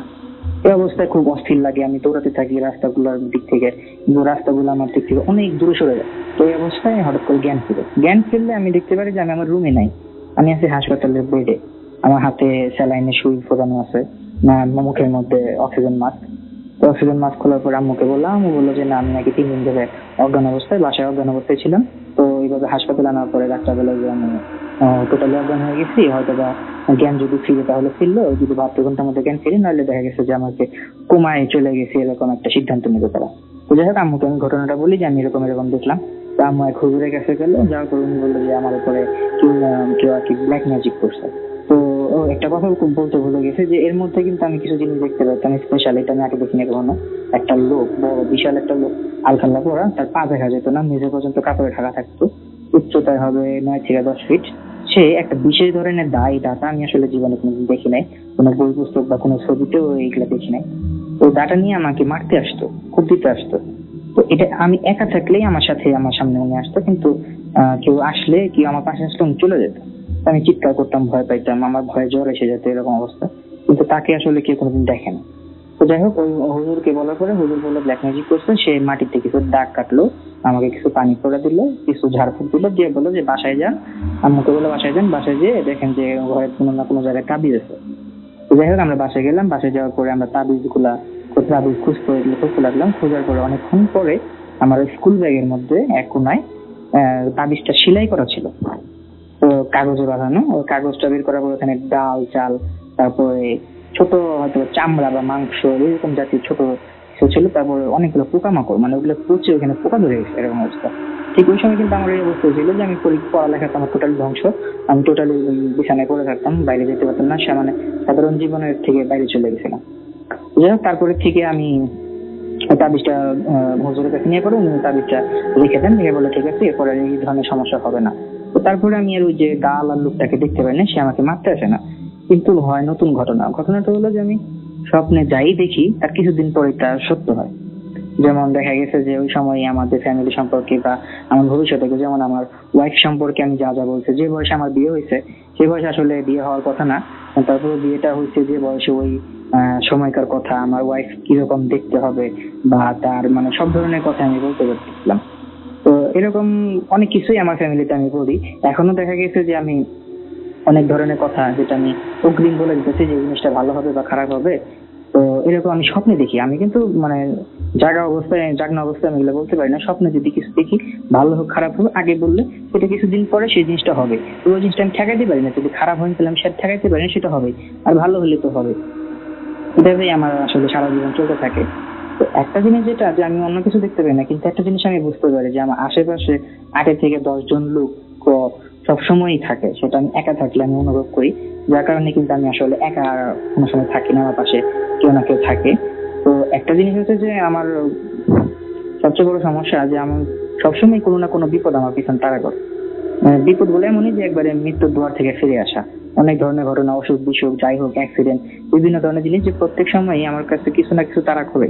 এইভাবেই আসলে বিভিন্ন বিপদের সম্মুখীন হইতে এইভাবে আমার জীবন পাড়ি দিতেছে। আরো অনেক ঘটনা আছে আমার জীবনে, যেগুলো আমি পরে যদি আসতে পারি সময় করে, আমি আপনাদের সাথে শেয়ার করব। সব লিসেনারদের আমার পক্ষ থেকে শুভেচ্ছা। আসসালামু আলাইকুম।